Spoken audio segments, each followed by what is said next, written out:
Ratchet & Clank — это одна из не то чтобы многочисленных игровых франшиз, которым посчастливилось разменять второй десяток лет. Войти в клуб 20+, это, конечно, подвиг, который заслуживает уважения, однако участие в этой тусовке создает целый ворох сложностей, преодолевать которые может быть ой как непросто, особенно в ситуациях, когда новые игры стараются продолжать предыдущие части. И чисто благодаря своему концепту RNC Rift Apart буквально в самом начале разработки встряла в положение, которому трудно позавидовать. Игра с самых первых моментов задумывалась как проект для PlayStation 5, что означало, что выйдет она как минимум через 4 года после предыдущей части, в итоге оказалось вообще 5 лет, чем обозначит самый большой временной разрыв между двумя соседними играми во всей серии. Однако та предыдущая игра была переосмыслением самой первой части серии, события которого имеют весьма сомнительную каноничность, так что продолжать Rift Apart собиралась не его, а законченную еще на PS3 сагу RNC Future. Только и здесь все не так просто. RNC Into the Nexus, компактный эпилог этой саги, отправились сразу умирать, выпустив ее всего лишь за несколько дней до старта PlayStation 4, из-за чего игра в итоге заработала худшие продажи во всей франшизе. Даже не всем фанатам серии довелось в нее поиграть. А предыдущая значительная веха и по совместительству последняя полноразмерная основная часть серии RNC Future A Crack in Time вышла аж в 2009, за целых 12 лет до релиза Rift Apart. И для Rift Apart, которая собиралась всю эту эпопею продолжать, это представляло большую проблему, потому что, несмотря ни на что, большая часть целевой аудитории каждой без исключения игры серии — это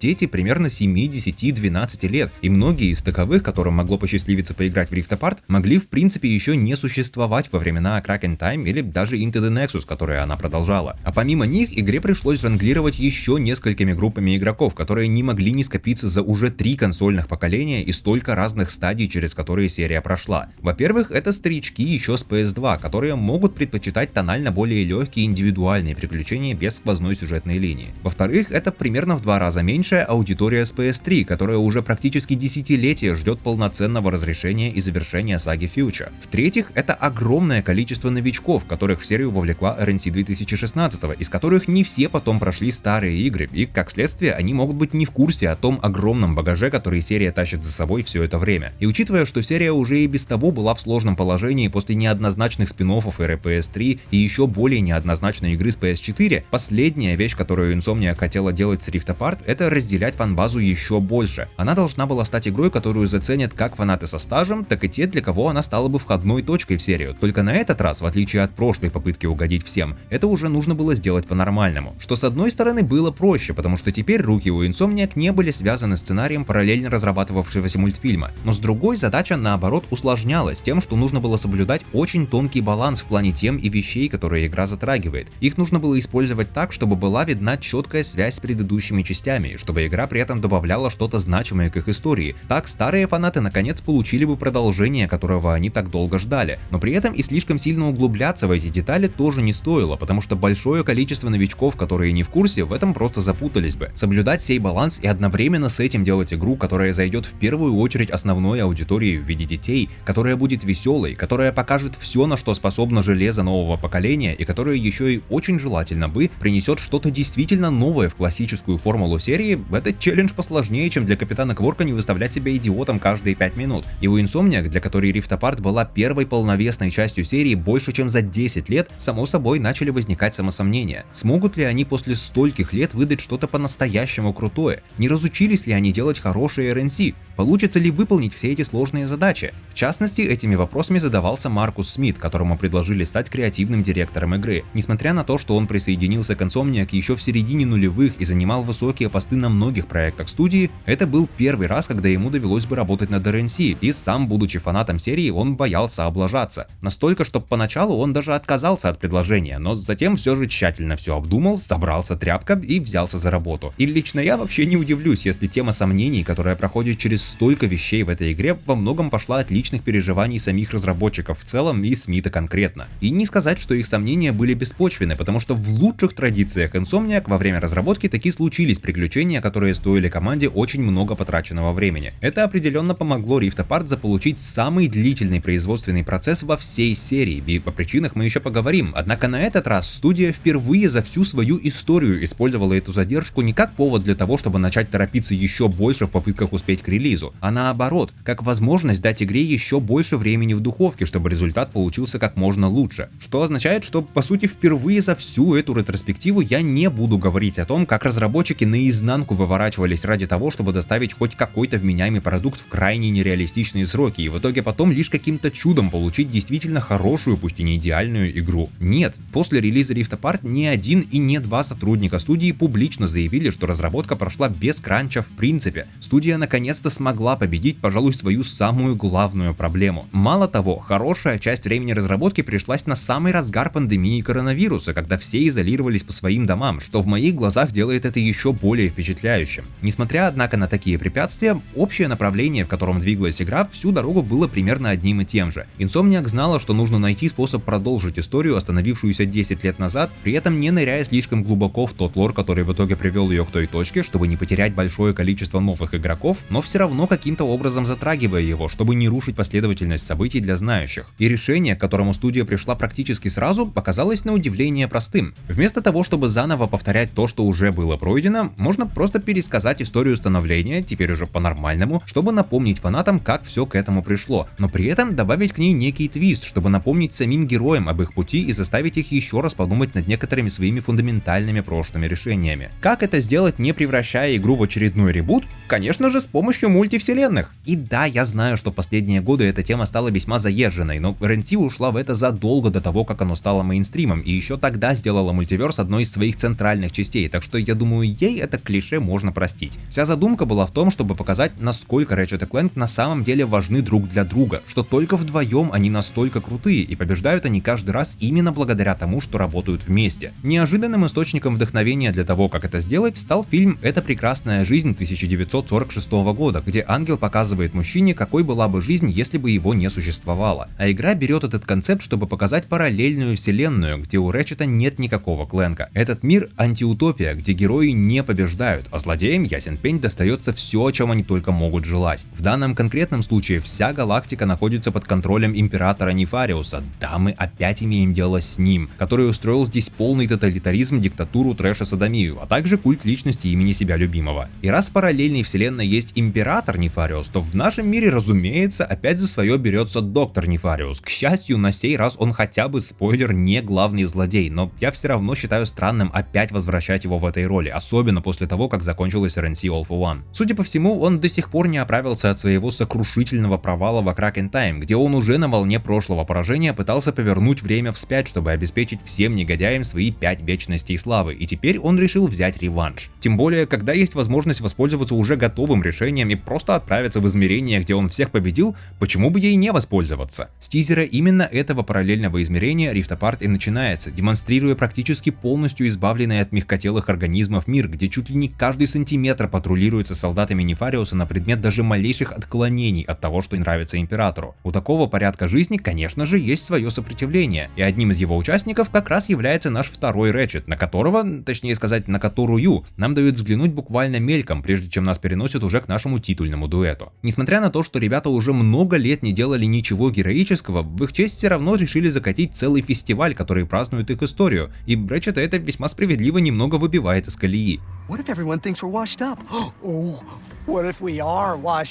Как бы ни были оправданы его сомнения, им все же пора выйти на публику, где мы первым же делом слышим что-то очень странное. Капитан Кворк, один из ведущих, потому что, конечно же, где еще ему быть, говорит вообще не своим голосом. И причина такого изменения на самом деле еще и объясняет, почему кроме этого вступления и небольшого камео в самом финале он больше нигде не появляется. Это та самая вторая смена актера, постоянного героя серии, о которой я упоминал еще в начале этой ретроспективы. Только в отличие от замены актера Рэчета, которая была совершена намеренно как художественный ход, с Капитаном Кворком ситуация получилась более грустная. У доселе бессменного Джима Уорда диагностировали болезнь Альцгеймера, а спустя всего лишь несколько недель его поразила особо тяжелая форма коронавируса, из-за чего он какое-то время был полностью парализован. Возможность двигаться к нему, конечно, вернулась, но продолжать актерскую карьеру с Альцгеймером уже не вариант, поэтому примерно с 2020 года он нигде не появлялся и уже, к сожалению, вряд ли появится. Единственное, что Insomniac могла сделать в такой ситуации, не вырезая персонажа из игры полностью, найти другого актера, а самому персонажу дать меньше экранного времени, чтобы подмена была не такой заметной. Скотт Уайт, новый актер, конечно, постарался передать суть персонажа, и получилось у него весьма неплохо, но та магия Джима Уорда была действительно неповторимой. Пусть даже я иногда и хочу, чтобы Insomniac перестала так настойчиво пытаться вставить Кворка везде, где только можно, я буду по нему скучать. Говоря о вещах, которые сделаны не к месту, еще одним из ведущих парада почему-то сделали ржавого Пита. Он, конечно, веселый, но из всех людей, или не очень-то и людей, людей, но вы поняли, с которыми встречался наш дуэт, я бы не сказал, что он был настолько уж для них важен, так что почему он здесь присутствует в этой роли, я все еще не очень пойму. Зато его существование позволяет создать его же версию из другого измерения, спойлер, поэтому все прощается, конечно же. Одна негласная константа серии, которую Rift Apart и не пытается нарушать, если Ratchet и Clank хотя бы вскользь упоминают свою отставку от геройства, кто-нибудь обязательно очень скоро попытается их прикончить. И не проходит и 5 минут, как на них внезапно нападают решала задешево, которые нынче провели ребрендинг и теперь зовутся громилами, о как, и начинают попутно разносить все дорогущие декорации, наверняка построенные на гражданские налоги. Несмотря на то, что наши двое за столько лет успели подзаржаветь, с негодяями они все же справляются без особых трудностей, и хотя бы на время все снова успокаивается. У Кленка, однако, все еще есть один сюрприз, который он хотел показать Рэтчету, и даже при всем происходящем вокруг он все равно решает это сделать. So you can travel through dimensions and find your family. Что есть приятный жест с его стороны. Пусть даже ушастый еще несколько лет назад заявил, что не настолько уж он и горит желанием искать остальных ломбоксов, Clank все равно сразу же прихватил сломанный измеренитель с собой и втайне работал над ним все это время, чтобы представить Рэтчету такую возможность, если он в итоге таки решится. Что уже не так приятно, это то, что в кои-то веки Clank поступает, мягко говоря, недальновидно, презентуя своему другу одно из самых опасных устройств вселенной прямо посреди публичного мероприятия, посвященного им самим, тем более сразу же после того, как на них уже вполне себе по-настоящему напали. Ребята определенно расслаблялись слишком долго, и рано или поздно это должно было снизить их бдительность, как это обычно и происходит после длинных перерывов. И само собой это приводит к тому, что измеренитель прямо у них из-под носа тырит доктор Нефариус. Как он про это узнал, если Clank всю дорогу держал это в секрете?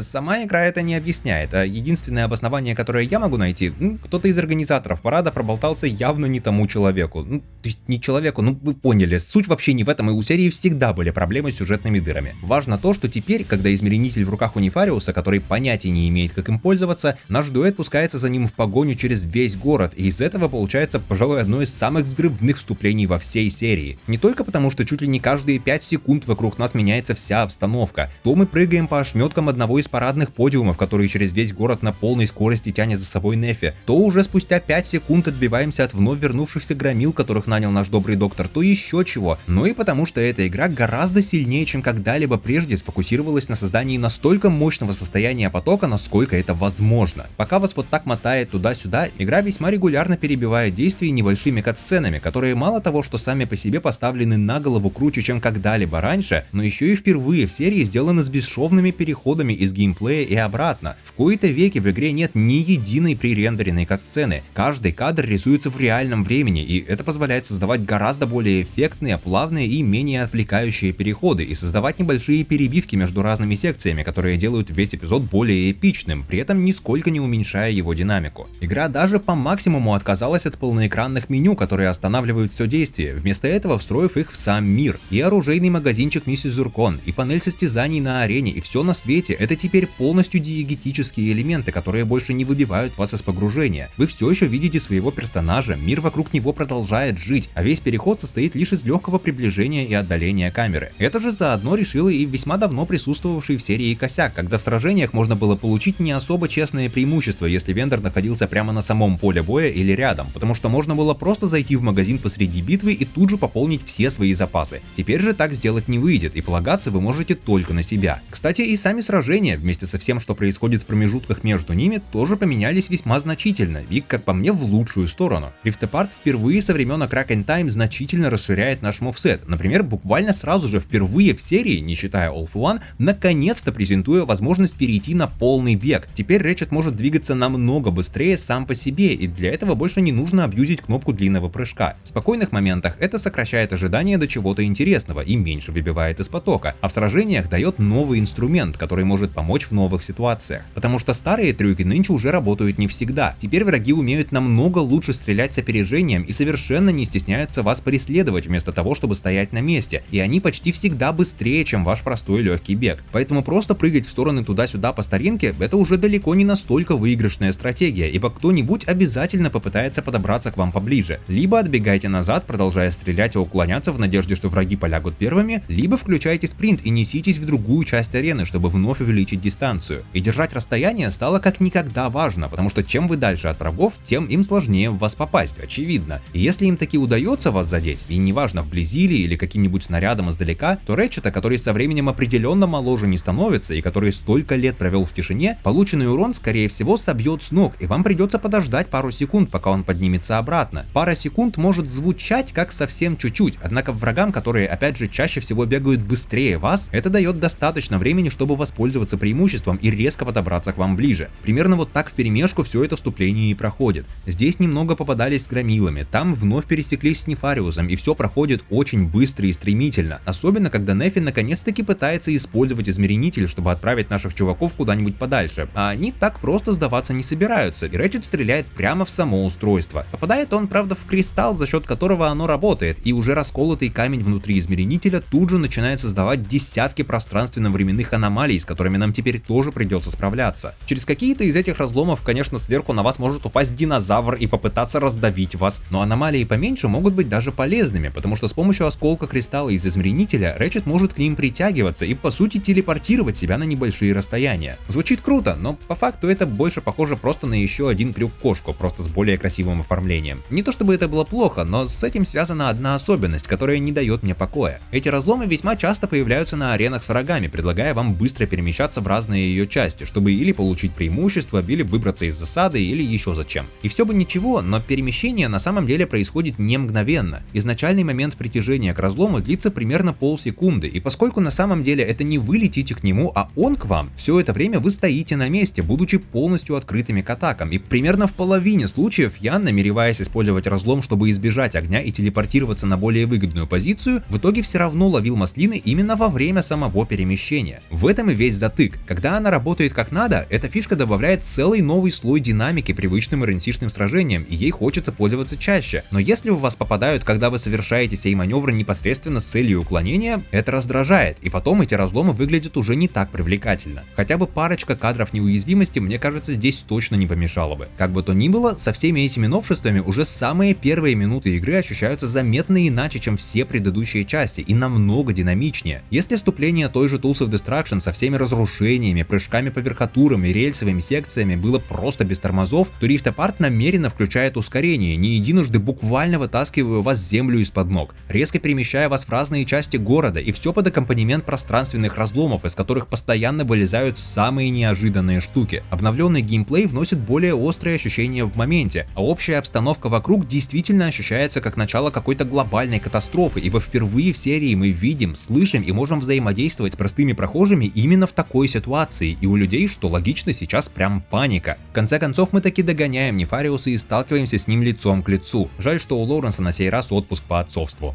Да, что вас удивляет? Будучи вступительным босс-файтом, ничего особо примечательного в плане механик или сложности у него нет, но зато он дает, пожалуй, лучший повод еще немного поговорить о презентации игры, потому что на этот раз серия получила уже своего 4-го композитора, точнее даже 2, и практически с порога новая музыка звучит, пожалуй, наиболее интересно за очень долгое время, и это я говорю как человек, которому нравятся все саундтреки в серии, кроме A Crack in Time. На мое ухо с хорошим слухом, но без какого-либо музыкального образования, причина сего видна в следующем. Дуэт Марка Мазерсбо и Ватару Хакаямы хорошо знает, как можно грамотно продолжить темы оригинального композитора серии Дэвида Биржо, но при этом они не пытаются ему подражать, а создают свой собственный звук на основе того музыкального стиля, который был задан для серии еще в самом начале. Наше первое сражение с Нефи — отличный пример первого. Для злодея написали его собственную тему, и основана она явно на том, как наше первое столкновение с ним озвучил еще Биржо в 2004-м. Оркестр в босс-файте с Нефариусом надрывно орал почти ультразвуком, как и сам Доктор. Ударные чистили настолько же стремительно, насколько проходила сама битва на экране. Рычащая синтезаторная поддержка еще больше усиливала это агрессивное настроение. Весь этот микс звучит как абсолютное сумасшествие, и персонажу он подходит идеально. Я до сих пор считаю эту композицию одной из лучших в серии и одной из самых крутых тем боссов в принципе.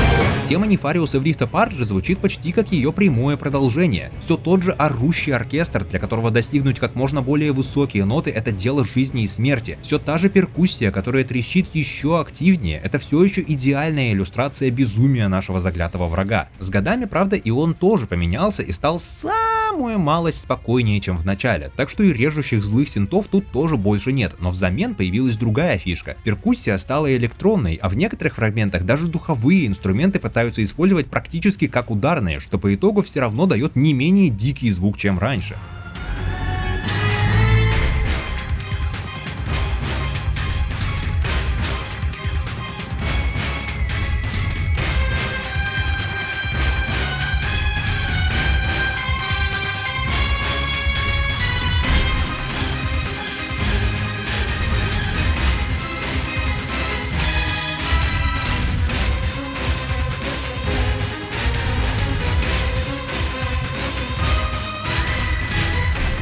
Продолжить изначальную тему еще более идеально, мне кажется, уже просто невозможно. При этом по большей части саундтрек Rift Apart все же обходится сам по себе, и вот тут-то начинается самое интересное. Еще до запуска игры на домашнем экране PS5 слышно, что эта музыка не похожа ни на что, что звучало в серии раньше. Если предыдущий композитор Майкл Брос старался держаться ближе оригинального звука Биржо именно в плане инструментов, чтобы некая преемственность ощущалась сразу, то здесь у нас начинается целый парад инструментов и звуков, которые для серии совершенно в новинку. Здесь есть очень много щипковых синтезаторов, чего раньше мы почти не слышали.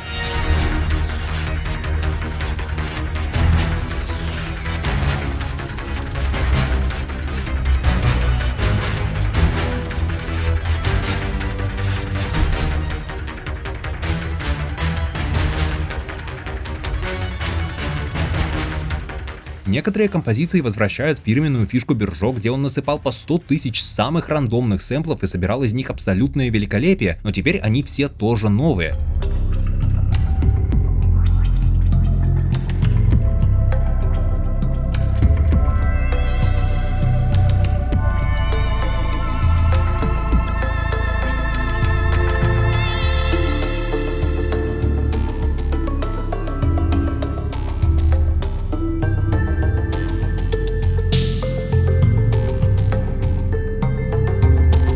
Спонтанная традиция серии временами устраивать рок-концерты по-прежнему никуда не ушла, и эта игра выдает, пожалуй, один из лучших номеров.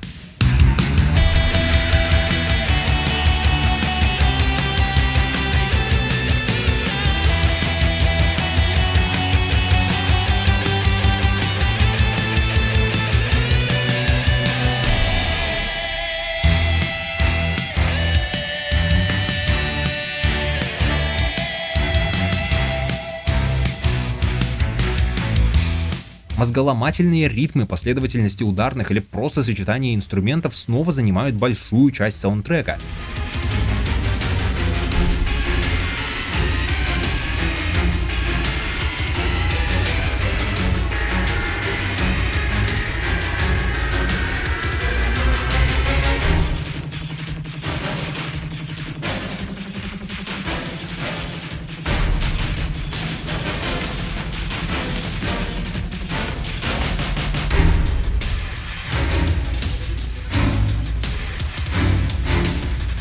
Даже свои музыкальные гэги присутствуют. Раз главарь пиратов в параллельном измерении, например, у нас почему-то дофига француз, что уже само по себе весело, то и в пиратских темах часто звучит аккордеон, потому что, ну очевидно же, но на нем играют настолько ритмично и агрессивно, что сначала даже непонятно, что это он.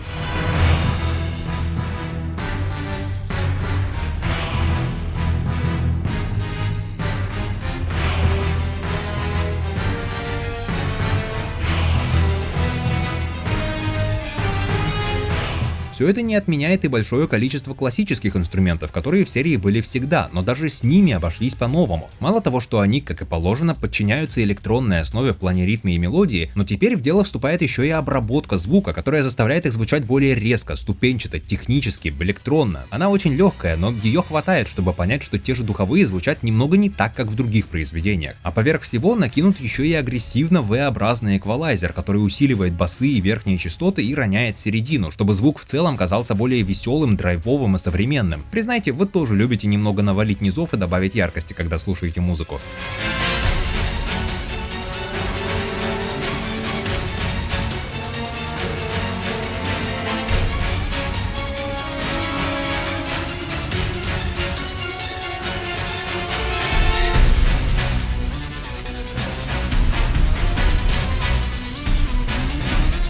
все эти основы складывают в себе на самом деле широкий диапазон самой разной музыки, которая всегда звучит в тему, и тебе застревающие в голове электронные соло.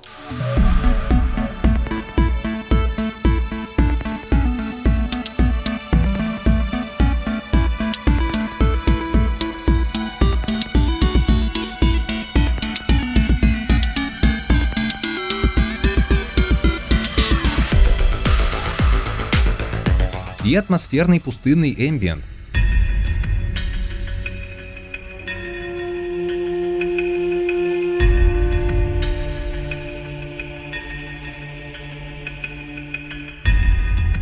И сложная и резкая оркестровка в самых напряженных схватках.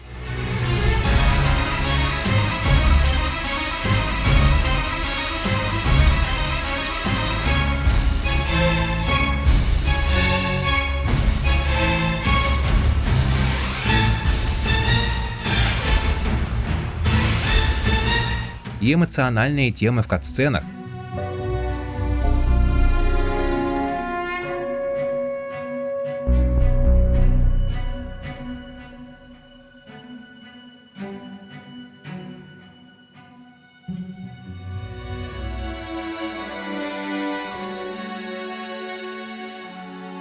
И качающие биты.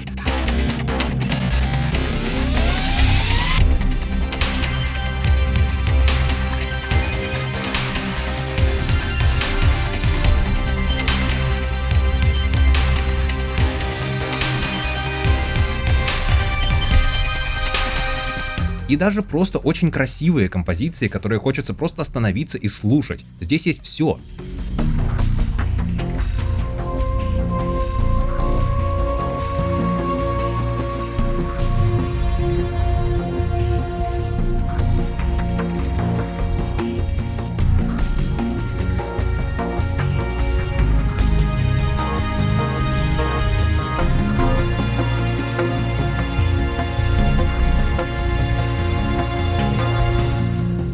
Причем музыки в игре еще и в разы больше, чем в любой предыдущей части, аж целых 8 часов, и при этом она еще и впервые в серии полностью динамическая. Спокойные темы сменяются боевыми, когда вы переходите от исследования к сражениям. Композиции в более постановочных моментах поделены на много маленьких кусочков, которые включаются в нужный момент. Саундтрек в целом намного лучше работает как саундтрек, как сопровождение того, что происходит на экране. Как по мне, музыка Rift Apart одна из лучших в серии. Наверное, она все еще не настолько легендарная, как у Бержо, но она подобралась максимально близко. И в кои-то веки саундтрек RNC получил хоть какое-то признание. Rift Apart оказалась первой в серии игрой, которая получила номинацию за лучший саундтрек, даже несколько, и одну премию в этой категории даже выиграла. С одной стороны, конечно, обидно, что все прошлые части в плане музыки вниманием капитально обошли, они этого более чем заслужили. Но с другой, уж лучше поздно, чем никогда. А лично мне остается надеяться, что этот же дуэт останется сочинять музыку и для следующей части, ибо получается у них очень круто. Настолько, что та самая тема Нефариуса, по видимости, помогает ему таки выиграть в этой битве. Подводка с грацией картошки, не иначе. И он вводит координаты параллельного измерения, где победителем всегда является он сам, чтобы перенести и себя, и наш дуэт туда. Поломку самого измеренителя это не отменяет, само собой, так что и добираются они туда не без приключений. Каждые 5 секунд мотаясь от одного измерения к другому, от одной планеты к другой, что и выглядит как очень впечатляющая демонстрация возможностей PS5 даже сегодня, потому что каждую новую локацию система действительно загружает в реальном времени, это не скрипты. И в итоге они наконец приземляются в Нефариус-Сити, в то самое антиутопичное измерение под контролем Императора. На этом последняя песня измеренителя оказывается спета, и он взрывается, раскидывая всех троих в разные части города. Клэнк приходит в себя один, без своей правой руки и с заклинившими ногами, и как только он осознает масштаб ситуации, его как раз находит и забирает с собой наша новая Ломбакс по имени Ривет, которая по счастливой случайности тоже потеряла свою правую руку. Очевидно, никаких параллелей или сюжетно важных моментов с этим связано не будет, никак нет. Нефи очухивается в тронном зале местного императорского дворца, окруженный послушными слугами и огромными золотыми статуями, построенными по его нет-облику, и это уже окончательно сносит ему последние остатки кукухи, что там еще были. Триумфальному злорадствующему смеху более нет никакого предела. Рэчет же просыпается в какой-то подворотне и первым же делом отправляется искать Клэнка. Почти сразу он пересекается с Ривет, которая пробегает мимо, но догнать ее он не успевает, и она вместе с Клэнком ребенком сваливает с планеты. И раз улететь отсюда могут только имперские корабли, Рэтчету приходится работать с местными сопротивленцами, чтобы раздобыть еще один такой. Первой под руку попадается мисс Зуркон, которая в этом измерении не монотонная машина, а очень жизнерадостная дама с жирнющим южным акцентом. Она нам и новое оружие продаст, и поделится первой зацепкой о том, кого нам искать. А пока мы его ищем, у нас есть возможность отметить, насколько огромными в этой игре стали уровни. В среднем на то, чтобы зачистить один, уходит примерно час реального времени, если сильно никуда не торопиться. На поверхности это, конечно, может звучать круто. По-настоящему масштабных локаций в этой серии за всю ее историю не так уж и много было. Но вместе с этим поднимаются два важных вопроса. Что это означает для продолжительности игры в целом, и не становятся ли сами уровни от этого слишком затянутыми? С первым все просто. Rift Apart проходится примерно за столько же времени, сколько уходит, например, на Crack in Time. Она не чрезмерно длинная. Но это означает, что самих локаций в этой игре не так много, поэтому к тем, что здесь есть, требования в плане насыщенности и качества выше, чем обычно. К счастью, игра выполняет их превосходно, пусть и не без некоторых оговорок. Наша первая цель — найти некоего фантома, который должен находиться в местном клубе. Его нам нужно найти по звуку, что в целом-то делается в два счета, но вот такие не самые очевидные и необычные для серии штуки я всегда приветствую. При желании мы можем там немного зависнуть.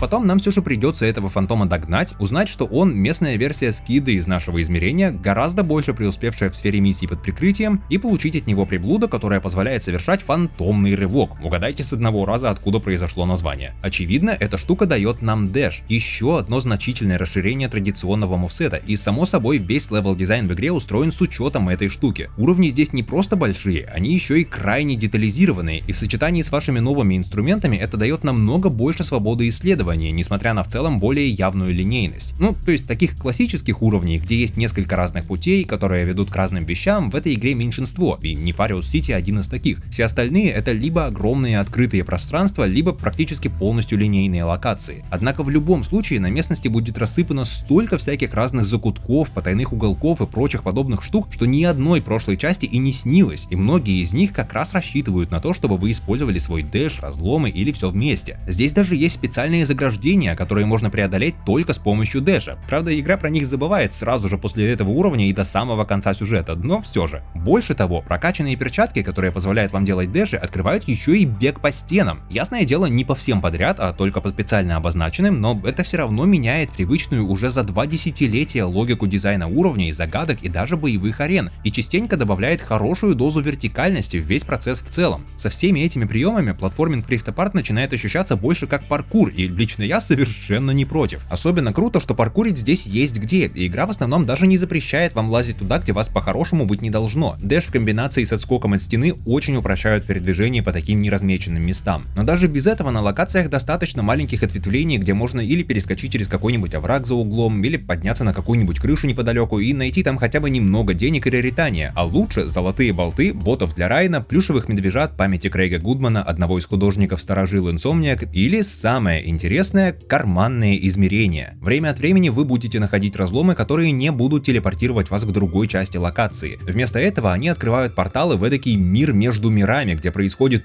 всякая разная чертовщина. И полы из взрывчатки, и засилье спасательных плотов, и чего еще там только не бывает. Каждое такое карманное измерение — это небольшой челлендж буквально на пару минут, где вам нужно пройти через набор особо замороченных и необычных препятствий, пройти путь по невидимым платформам, пробежать весь маршрут только по стенам и все в таком духе, и, надо сказать, они очень хорошо помогают взбодриться и ненадолго сменить ритм. Во многом благодаря тому, что они как раз концентрируются на этом новом мувсете и нередко заставляют вас применять его активнее, но при этом они не занимают столько времени, чтобы с концами отвлечь вас от основного уровня. Это просто очень прикольный платформинг, и в конце каждого такого кармана вас будет ждать награда в виде детали брони.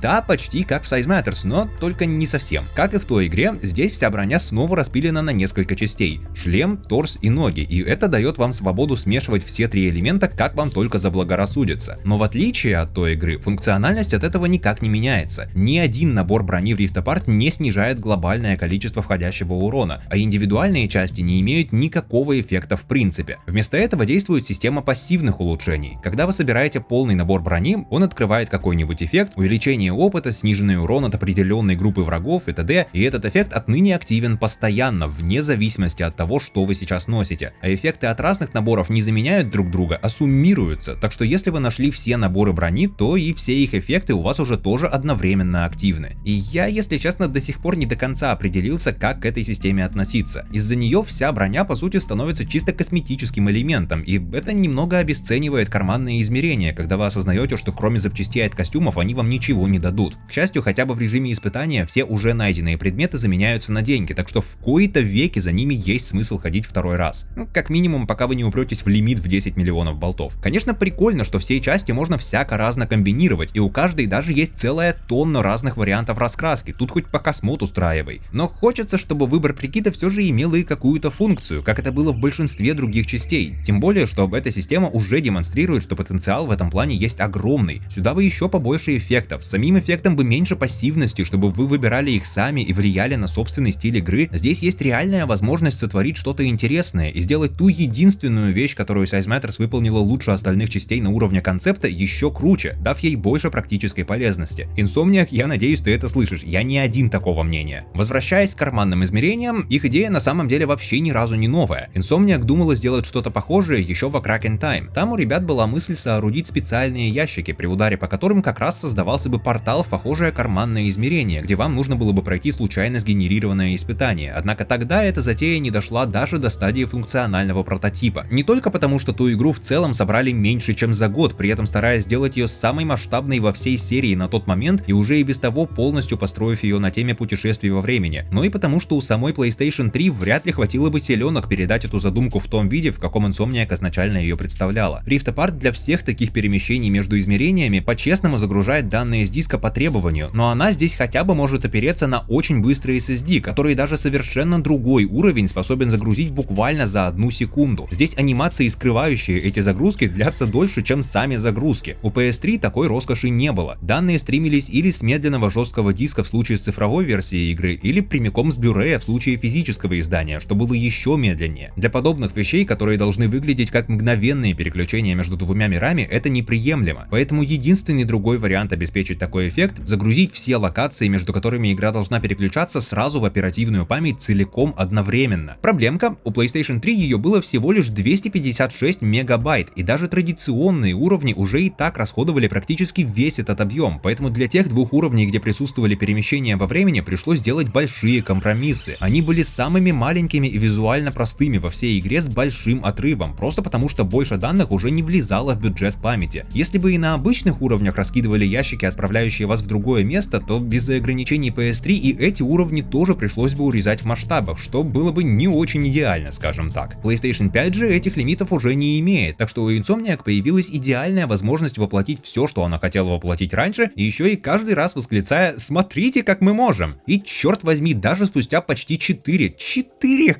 года после релиза это все еще выглядит впечатляюще. Еще веселее, когда такие порталы внезапно открываются сами по себе прямо во время битвы с каким-нибудь боссом и за секунду отправляют вас на совершенно другую планету. Глобально на ход битвы это обычно не влияет, да и случается за всю игру буквально пару-тройку раз, но свой элемент неразберихи всяко разно вносит, заставляя вас быстро адаптироваться к совсем другой арене. И да, даже здесь игра просто как бы невзначай берет и целиком загружает совсем другой уровень, потому что почему бы и нет. Через вот эти пространственные разломы, через все верхотуры и крыши, местами по стенкам мы постепенно продвигаемся через Нефариус Сити, который кишит императорскими солдатами, что при каждой возможности подмазываются к своему владыке так, словно от этого зависит их жизни.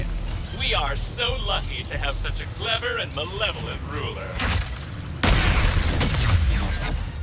Пожалуй, так и есть. Делаем мы это, чтобы от того фантома получить штуку, которая позволит нам обзавестись нужным кораблем, и после того, как мы устраиваем настоящую резню в спа-центре для роботов, он нам наконец ее вручает. Штуку эту звать Глюк. Это крошечный робот, который будет помогать нам обходить электронные замки, и первый такой как раз находится у башни Нефариуса. Глюк существует в отдельном виртуальном мире, который оказывается заражен неким вирусом, и нам приходится с ним бороться. Выглядит это как небольшие, но веселые шут-эм-ап секции, где вы уничтожаете все вирусы, что только попадаются попадаются вам на глаза с помощью бластеров, самонаводящихся ракет, а позже и мощного электрического пульса, и при этом ясен пень, стараясь сделать так, чтобы они сами вас не съели. Потому что этих вирусов постоянно очень много, и со временем их становится только больше, поэтому приходится сильнее налегать на более мощное оружие и активнее уклоняться, забираясь на стенки или потолки. Иногда все это создает настоящий хаос на экране, и под конец эти секции могут действительно предоставить некий челлендж, особенно в режиме испытания. Мне нравится, быстро, прикольно играется, никаких лишних заморочек и усложнений, все как положено. При этом даже у Глюк есть своя сюжетная арка о самосомнениях. Сначала она не понимает, во что ввязалась, и думает, что нужно просто пару файлов удалить, а к вирусам она вообще не была готова и не знала, сможет ли их одолеть. Но с каждым разом она понемногу набирается уверенности, чтобы в конце уже истребить этот вирус насовсем прямо из самого его ядра. Что в целом-то, допустим, прикольно, но здесь есть две странности. Во-первых, из 5 секций с Глюк, что есть в игре, обязательны только 3. Остальные 2 чисто опциональные, но завершение ее арки происходит именно там. Как по мне, это не самый удачный ход, потому что если по какой-либо причине опциональные секции пропустить, история просто обрывается на полпути. Не круто. А во-вторых, все, что происходит с Глюк, слишком оторвано от внутриигровой реальности. С внешним миром в целом и с Рэчетом в частности, она может взаимодействовать только с помощью смешных мордашек, да и на основной сюжет это не влияет ровным счетом никак. Отдам должное, Глюк хотя бы очень милая, но за исключением тематики, с остальной игрой это все равно стыкуется не очень элегантно. Как бы то ни было, доступ к башне благодаря ей мы таки получаем, и после весьма комичной стычки с Нефи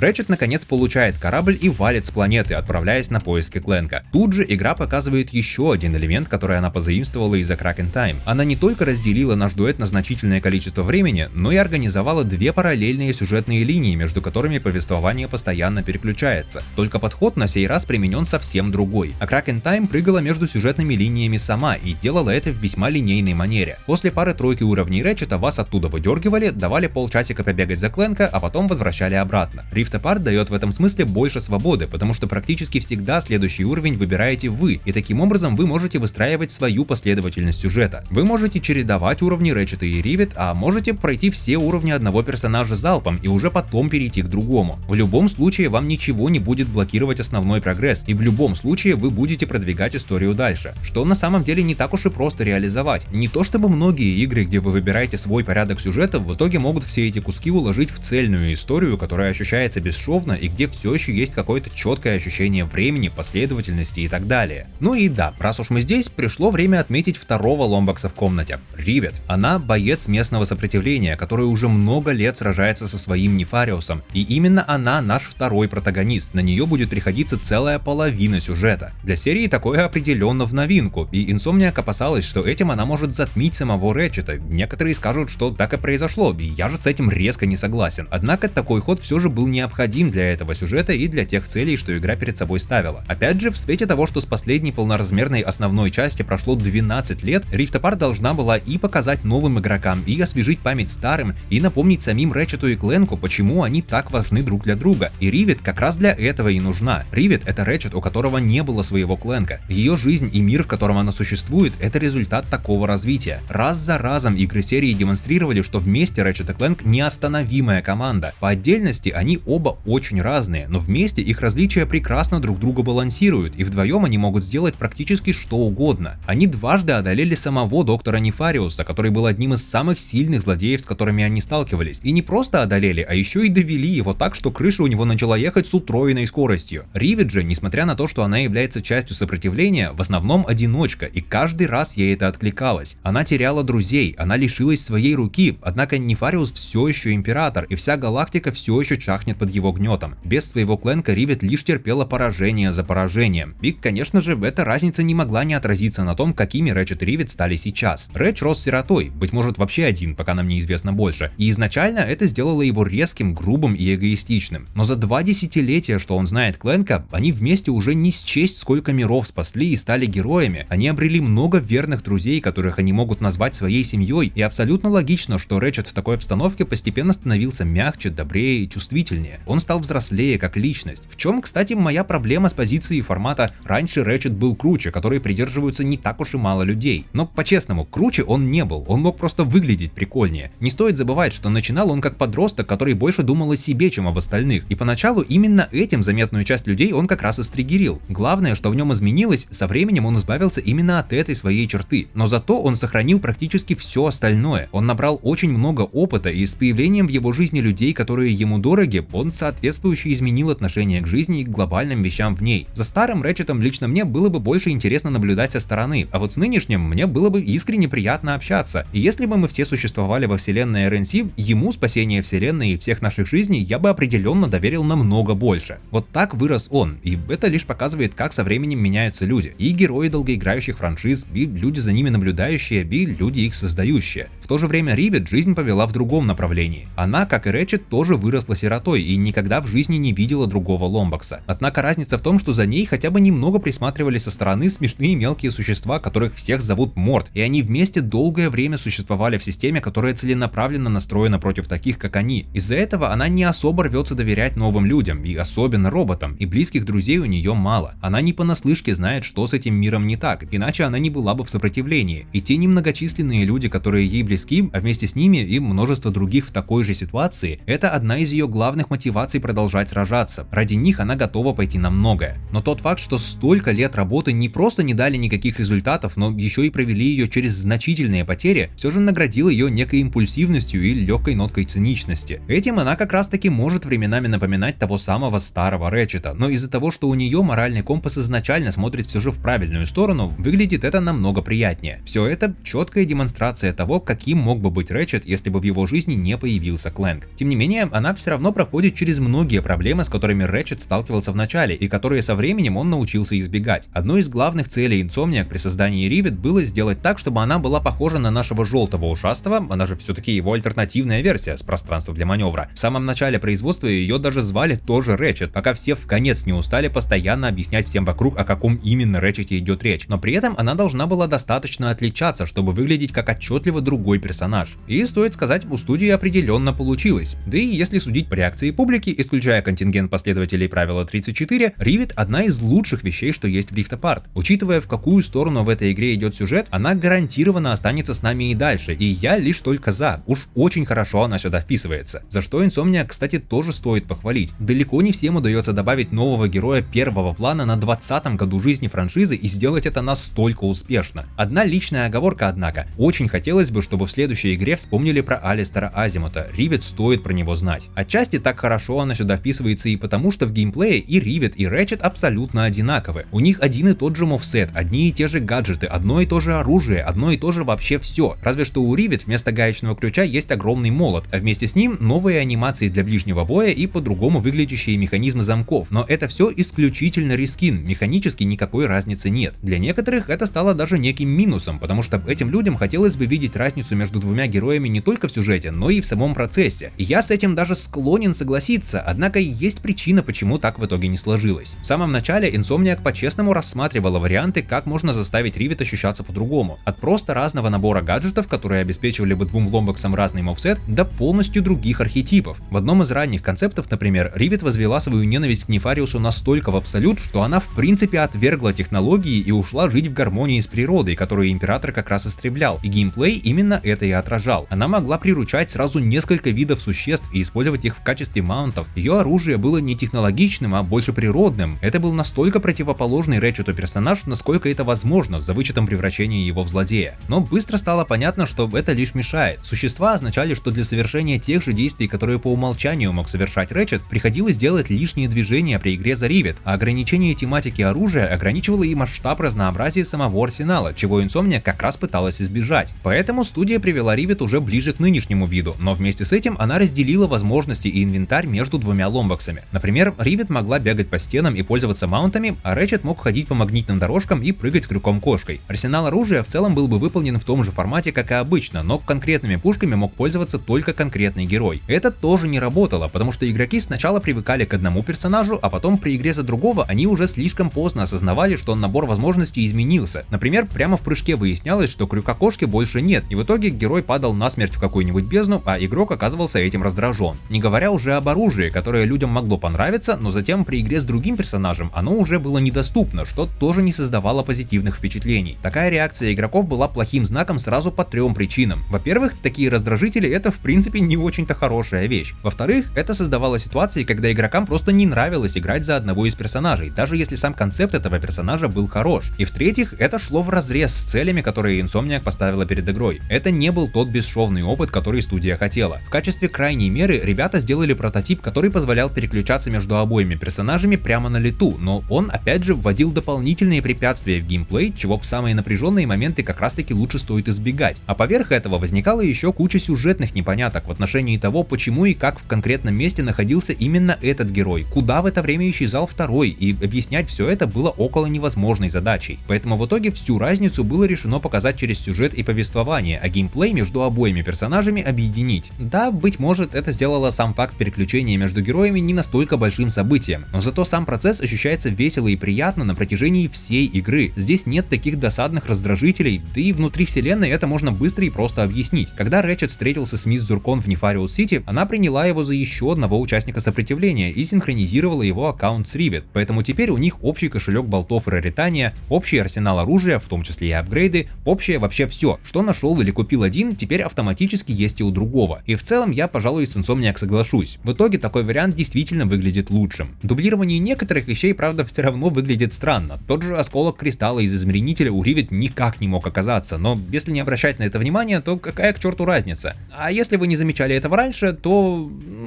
я здесь ни при чем. Некоторые части тех ранних концептов, однако, до релиза таки добрались. Прихватив с собой Клэнка, Ривет отправилась к себе домой на планету Саргаса, чтобы просканировать нашего робота и убедиться, что свою историю о другом Нефариусе, Рэчете, измерителе и всем прочем он выдумал. Мастер-пилот, однако, немножко забыла, что надо вообще-то на дорогу смотреть, поэтому спустя несколько секунд они вдвоем падают на землю, прямо как Рэчет в старые добрые. Как и в прошлый раз, когда мы были на Саргаса в Tools of Destruction, здесь это тоже большой и открытый уровень, где чуть позже можно будет кое-что погриндить, и сам рельеф планеты остался прежним. Это все еще набор островов и скал, разделенных кислотными болотами, причем местами здесь даже повторяется география из Tools. В той игре для перемещения между ними нам приходилось летать, а здесь мы можем оседлать специальных больших жуков, которые могут очень быстро бегать, и они как раз не боятся этой кислоты, поэтому такие болота можно пересекать прямо верхом на них. Разница с изначальным концептом в том, что приручать их не нужно, а еще на них может кататься и Рэчет. Они привязаны к уровням, а не к персонажам. С помощью этих жуков мы быстро добираемся до желатониевой фабрики, где работают те самые морты, и выясняем, что громил, которые разгромили парад в самом начале, тоже из измерения Рэчета засосало сюда, что, впрочем, никак не отменило их цели найти Ломбакса, и будучи в полной уверенности, что он находится здесь, они посчитали приемлемым начать угрожать беззащитным мортам, чтобы узнать, где его найти точно. Спортзальные бро из них, конечно, получились весьма смешные.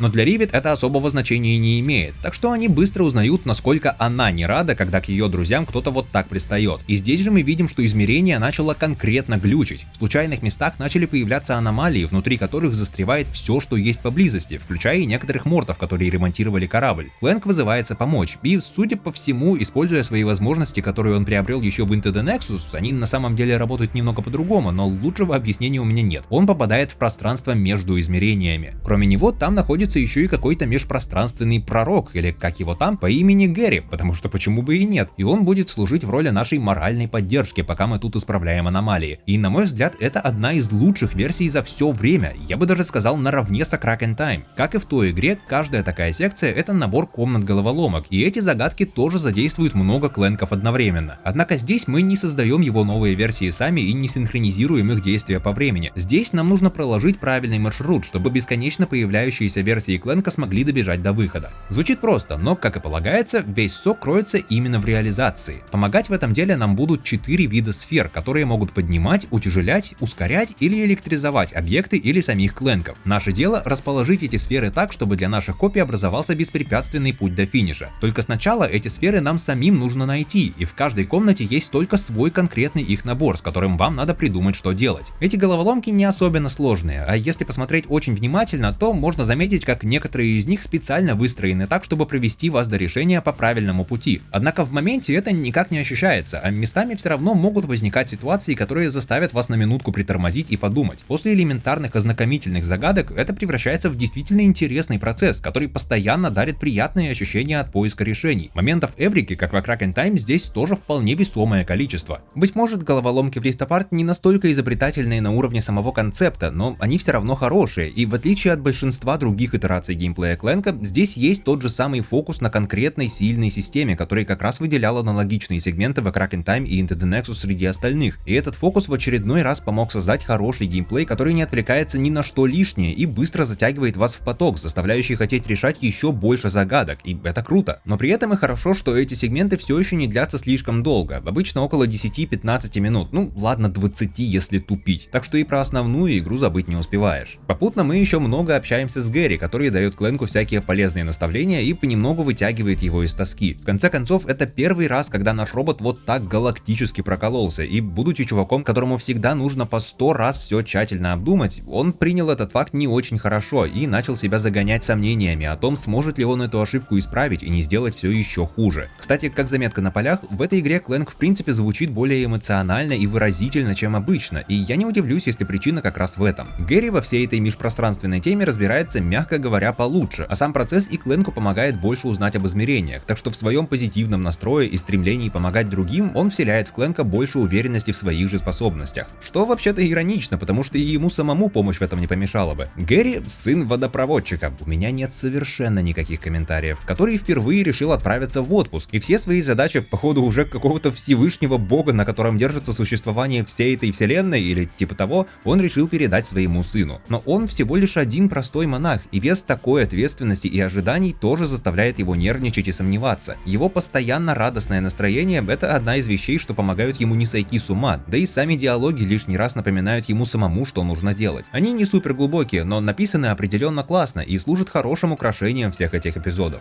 Несмотря на то, что у Clank в отлучке от Рэтчета опять появилась какая-то вселенски важная задача, на этот раз он хотя бы не забывает про своего друга и пытается с ним связаться по дороге к убежищу Ривет, но и коммуникатор у него тоже оказывается сломан. Все равно хотя бы какой-то прогресс. Сама Ривет у себя дома наконец узнает, что Clank ей не врал. Увидев и измеренитель, и злого доктора, и Рэтчета в его воспоминаниях, она признает, что была не права и что Clank можно доверять, и сама вызывается помочь исправить всю эту историю. Но не все так сразу, потому что к ней домой вламывается огромная императорская многоножка, которая искала инфобот, что Ривет в самом начале стырила у помощника императора, и вместо него по ошибке забирает Clank, так что нам приходится отправиться за ним в погоню в одном из самых круто поставленных босс-файтов в игре, хотя планка здесь в целом на удивление невысокая, но об этом чуть позже. Мы тут верхом на жуке носимся по болотам на полной скорости, только и успевая уклоняться от бомб, которыми кидается многоножка. Потом взлетаем сами и запрыгиваем на нее, чтобы уронить на землю, и задаем жару одной из самых больших вражеских штуковин, что мы видели в серии. Механически в битве ничего супер примечательного нет, но вот сама постановка, целиком уходящая в мотив Давид против Голиафа, прям продает всю сцену. Clank Ривет, конечно же, спасает, а морты, которых мы недавно вытащили из аномалии, уже успели починить корабль, над которым они работали, поэтому теперь мы можем со спокойной душой лететь спасать мир, начиная с ремонта коммуникатора Clank. Первым делом, однако, пожалуй, в прямом смысле самая бессмысленная сцена в игре. What does it say? Phantom, Moidoi, Captain Quantum, Klatchki? Me. Attention, Resistance. I'm posting the Emperor's hit list to our network. Come on, let's fix that communicator. We've got a dimension to save before the Emperor finds us too.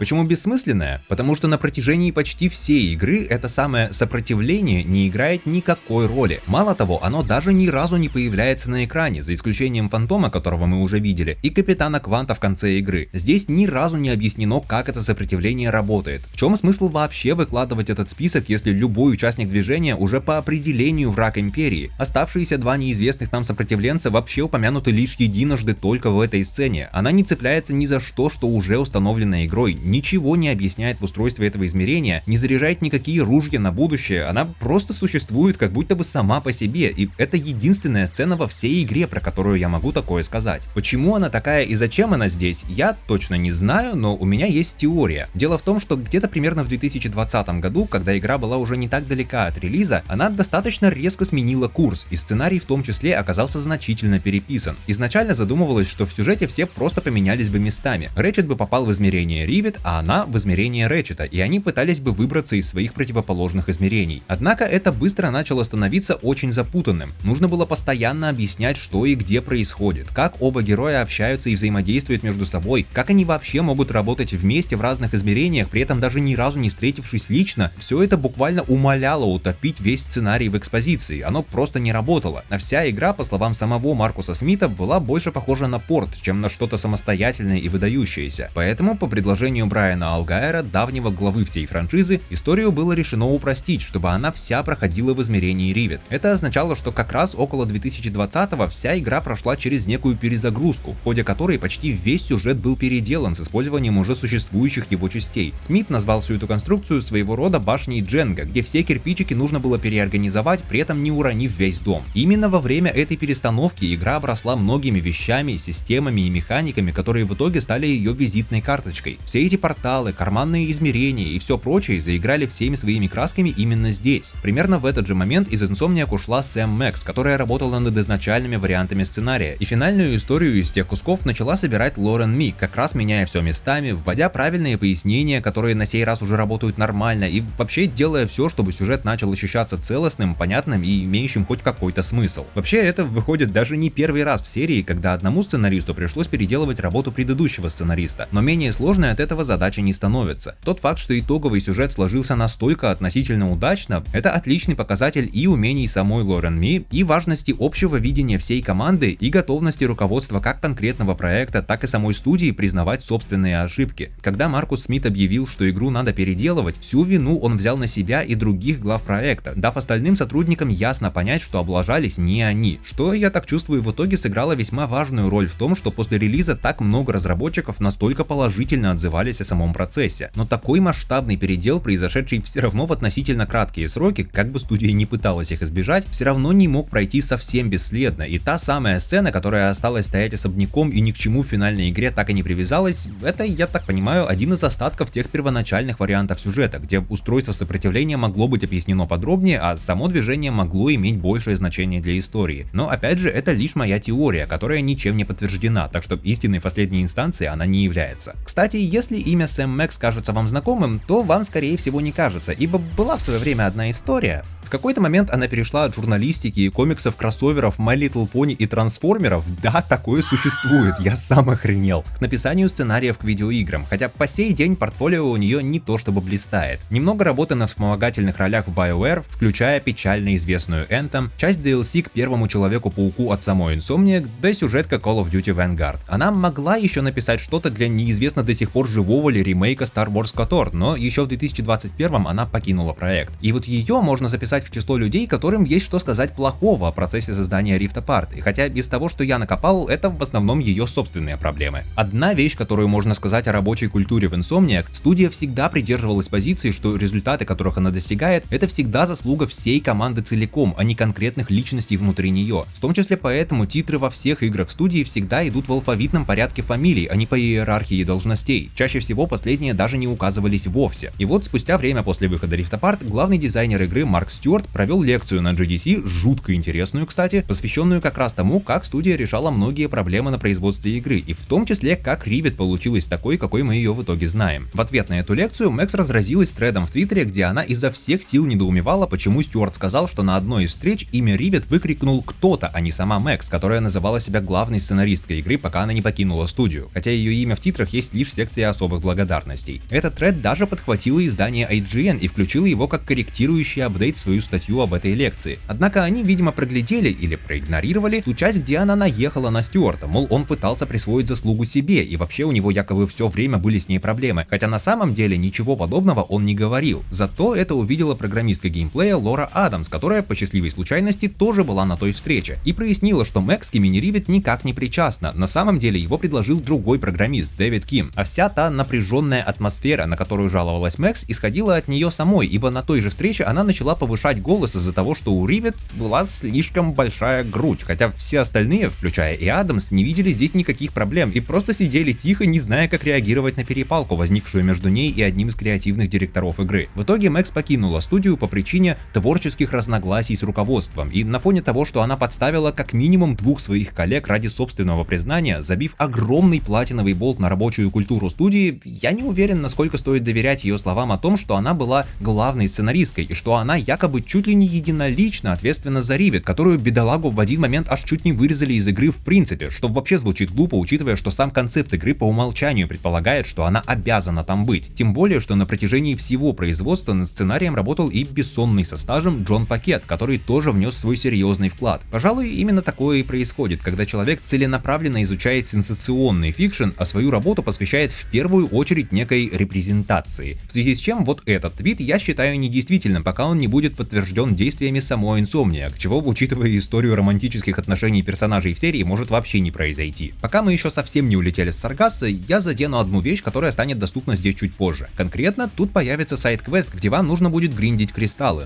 точнее, зурб-камни. Казалось бы, традиционная для серии тема еще почти с самого ее начала, но каким-то образом в Rift Apart получилась, пожалуй, одна из самых слабых итераций за все время, даже при том, что на этой же планете уже был аналогичный гриндфест в Tools of Destruction, и очень даже неплохой. Как повелось еще с Into the Nexus, в этой секции есть своя собственная прогрессия. Мы не можем собрать все кристаллы сразу, вместо этого мы постепенно получаем разные дополнительные возможности, которые помогают нам попасть в ранее недоступные места. Здесь мы сначала можем дотянуться только до некоторых камней, валяющихся на земле, добежав до них ногами или верхом на жуке, а чуть позже нам разрешается запрыгнуть на спину Труди, любимому птерофоиду Мортов и Ривет, и взлететь в небо, чтобы добраться уже куда угодно. Что звучит интересно, пока в дело не вступают сразу несколько косяков. Во-первых, очень быстро выясняется, что в отличие от всех предыдущих частей, собранные камни не дают вам деньги. Вместо этого вам сначала обещают один фрагмент брони за первые 30 камней, а потом одного райна-бота, если вы соберете все 60. С одной стороны, учитывая баланс экономики в игре, может и хорошо, что деньги вам за это не дают, потому что иначе у вас был бы огромный избыток, но с другой, это сильно ослабляет мотивацию вообще заниматься этим гриндом. Во-вторых, после того, как вы соберете первые 15 камней, игра просто сдается и сразу отмечает все оставшиеся камни на карте, гордо хвастаясь этим перед вами в диалоге. Во всех предыдущих частях вам для этого хотя бы нужно было найти отдельный гаджет, который открывал все секреты на всех уровнях, и, что странно, такой есть и здесь, но он находится настолько в конце игры, что толку от него уже почти никакого нет, то есть исследовать локацию вас здесь тоже не заставляют. В-третьих, возможность летать звучит интересно ровно до того момента, когда она у вас непосредственно появляется, потому что управление какого-то черта упростили настолько, что оно стало почти буквально однопальцевым, и это просто-напросто жутко неудобно. Грубо говоря, весь полет управляется одним стиком, левым или правым вы можете выбрать сами в настройках, но по факту управляете вы не самим своим птеродактилем. На самом деле вы поворачиваете камеру, а Труди уже следует за ней, причем с ощутимой задержкой. То есть здесь нельзя даже банально осмотреться по сторонам, продолжая лететь прямо. Плюс ко всему, высаживаться вы можете не где угодно, а только на специальных площадках, на которые Труди может сесть. Справедливости ради, Insomniac рассматривала первый вариант, но он шел в комплекте с бесчисленным количеством способов, которыми игроки могли застрять, вылететь за границы, случайно умереть и в целом сломать игру, поэтому я понимаю, что финальный вариант действительно выглядел более выигрышно, но реализован он уж очень неуклюже. На площадку сначала нужно прицелиться камерой, причем активная зона весьма небольшая, а полностью остановиться в воздухе тоже нельзя, можно только замедлиться, плюс эти площадки раскиданы немного реже, чем хотелось бы, и в итоге у меня было много ситуаций, когда для посадки мне приходилось заходить на второй или третий круг, потому что с первого раза я просто не успевал зацепить активную зону платформы. Это немного раздражает. I do as well. Ну и в-четвертых, прогрессия в этой секции обставлена просто очень странно. Весь квест становится доступен вот буквально на следующей же после Саргасса локации, так что вы можете вернуться сюда почти сразу и собрать все камушки. Когда вы соберете 45 камней из 60, Труди вспоминает, что она вообще-то умеет плеваться огненными шарами, и именно с их помощью вам нужно достать оставшиеся камни. Затык в том, что ближе к концу игры нам придется вернуться на Саргасса, чтобы защитить планету от вторжения, и там Труди умеет это делать по умолчанию. И если к тому моменту вы еще не начали гриндить камни, то возникает очень странная ситуация, где Труди, которая только что помогала защищать планету своими фаерболами, внезапно забывает, что они у нее есть до тех пор, пока вы не соберете ровно 45 камней. Это просто выглядит очень странно, и я не понимаю, как такое проглядели. Короче говоря, вся эта секция сделана так себе. С ней не очень весело взаимодействовать, и даже награды не то чтобы сильно мотивируют это делать. Как так получилось, если даже в RNC 2016 года все было нормально? Воистину...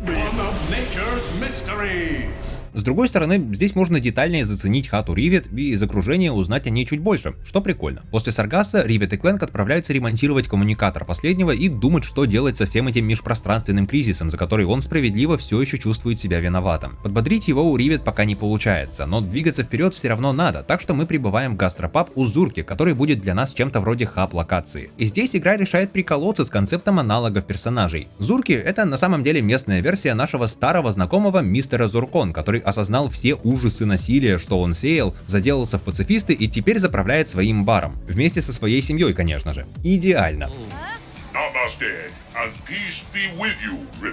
Кленку для ремонта нужен усилитель сигнала, а он как раз есть у знакомого Ривет персонажа по имени Пьер Лефер.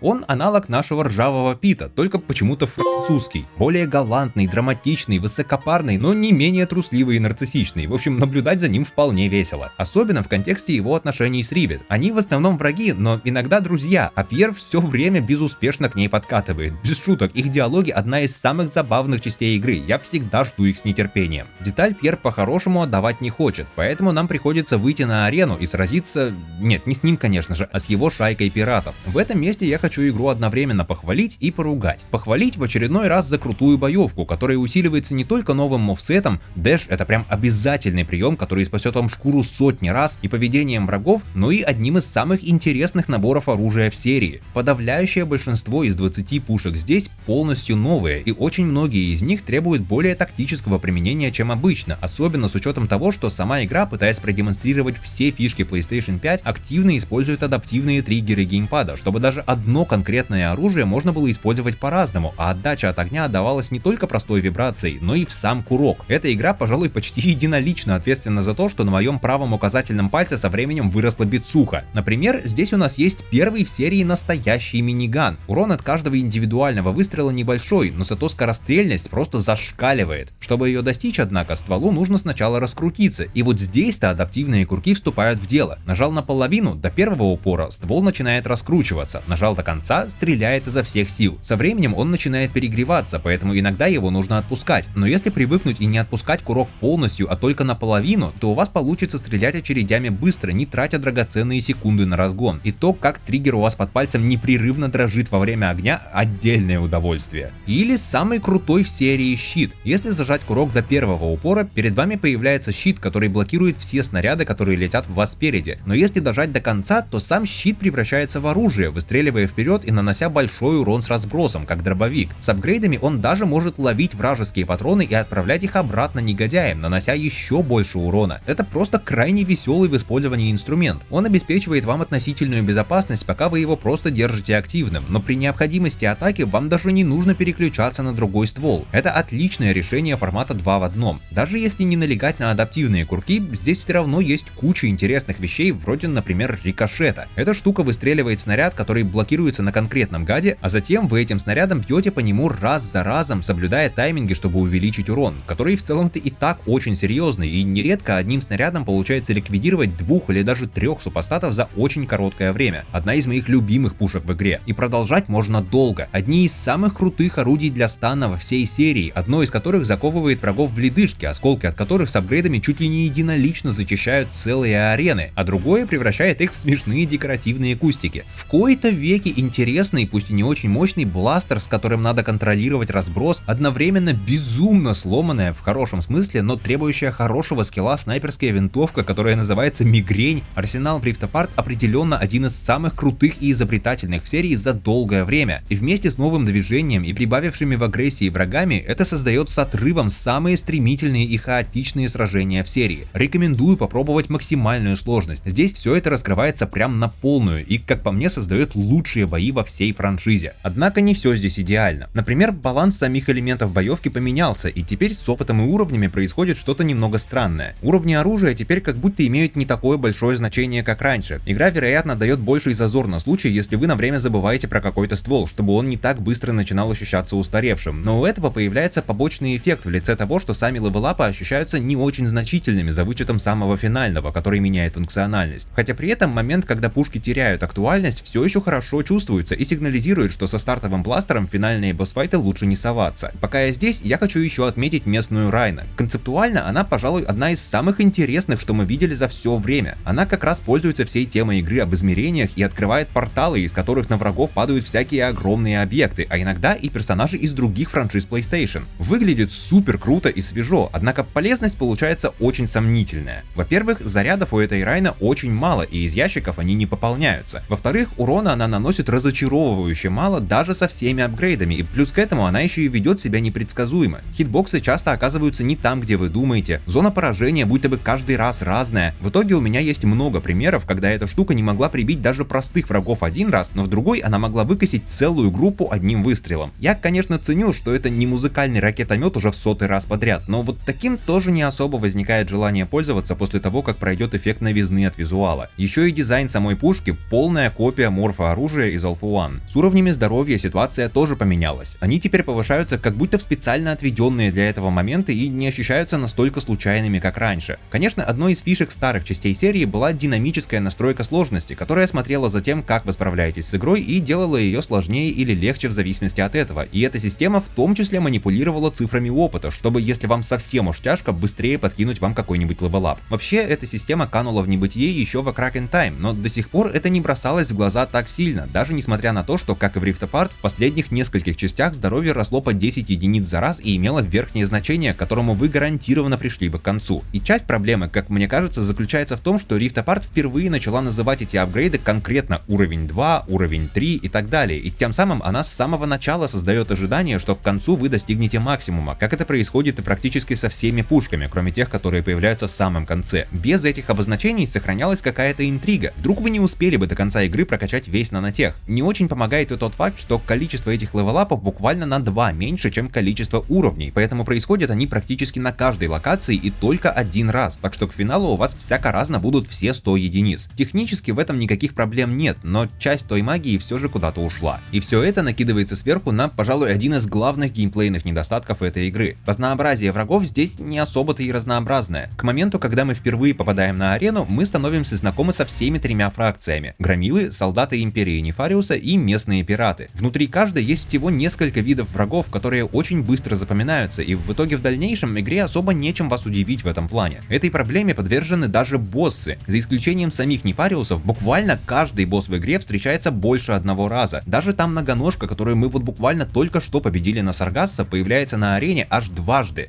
Технически это, конечно, другая многоножка, но по факту, кроме имени, которое отображается над шкалой здоровья, разницы никакой нет. Чем это может быть оправдано, я понятия не имею, но по итогу это лишь делает сражения несколько более однообразными, чем хотелось бы. И арена в этом плане спасением станет лишь ненадолго, потому что хоть она и сделана по лучшим примерам серии в лице A Crack in Time и Into the Nexus, из последней сюда даже вернулся Кромсатель, который стал еще опаснее, чем прежде, и через это она все еще старается сделать каждое испытание по-настоящему уникальным и не похожим на другие, но получается это лишь с переменным успехом. В плане количества испытаний эта арена уступает даже Into the Nexus. В обычном прохождении их в обеих играх по 15, но в Nexus в NG+ появляется дополнительный набор челленджей повышенной сложности, чем Rift Apart похвастаться не может. И самим испытаниям здесь тоже временами не хватает энергии. Например, единственная гонка на время здесь всего лишь требует от вас ехать по прямой, и даже избегать препятствия по факту почти не нужно, так что я даже не представляю, как с этим можно не справиться. Сложность испытаний тоже получается неровная. Буквально самый первый же челлендж, где вам нужно с одним лишь дробовиком одолеть 25 громил, чуть ли не самый сложный из всех, и на высоких уровнях вы рискуете здесь зависнуть зависнуть типа минут на 30, пока здоровье и оружие не прокачаются достаточно. В то же время здесь есть традиционные испытания на время или с уходящим запасом здоровья, которые обычно были одними из самых напряженных, но из врагов на вас чаще всего выкидывают лишь всякую мелочь, которую хоть с закрытыми глазами можно с поля удалить. При этом не сказать, что вызовы или веселых ситуаций эта арена предоставить не может. Может и иногда еще как, но количество испытаний с подобными странностями лично меня несколько напрягает, особенно учитывая, что и в принципе количество контента на арене уступает даже самой короткой полнофункциональной игре серии. Зато хотя бы награда приятная. Разобравшись с пиратами, Ривет наконец выигрывает запчасть для Клэнка и восстанавливает его коммуникатор. И в отличие от A Crack in Time, где Ratchet и Clank больше половины игры провели совершенно порознь, здесь они связываются вот уже сейчас, и вместе с Ривет они начинают планировать, что делать дальше. Круто, когда друзья не забывают друг про друга. План в итоге предполагает вернуть доктора, который прикидывается императором, и наш дуэт обратно туда, откуда они прилетели, но раз измеренитель оказался уничтожен, то нам теперь нужен новый. Рэтчета Клэнк отправляет на планету Савали, чтобы он вместе с Гэри разобрался, как построить само устройство, в то время как Ривет вместе с Клэнком полетят на Blizzard Prime, чтобы раздобыть там кристалл фазового кварца, который еще десятилетием ранее ввел комикс, кстати, с помощью которого новый измеренитель можно будет запитать. За разговором, однако, подслушивала ассистент императора, так что можно представить, что без кое-каких приключений дела не обойдутся. И как только оба пушистых заканчивают офигевать с того, что они встретили другого Ломбакса, ладно Ривет, но Рэтч-то чего, как будто в первый раз, ей-богу, они отправляются по своим делам. На Савале Рэтчет сразу же встречает Гэри, который отправляет его к межпространственным архивам, где ему поможет ученица Гэри. Архив, правда, обнаруживает аномалию и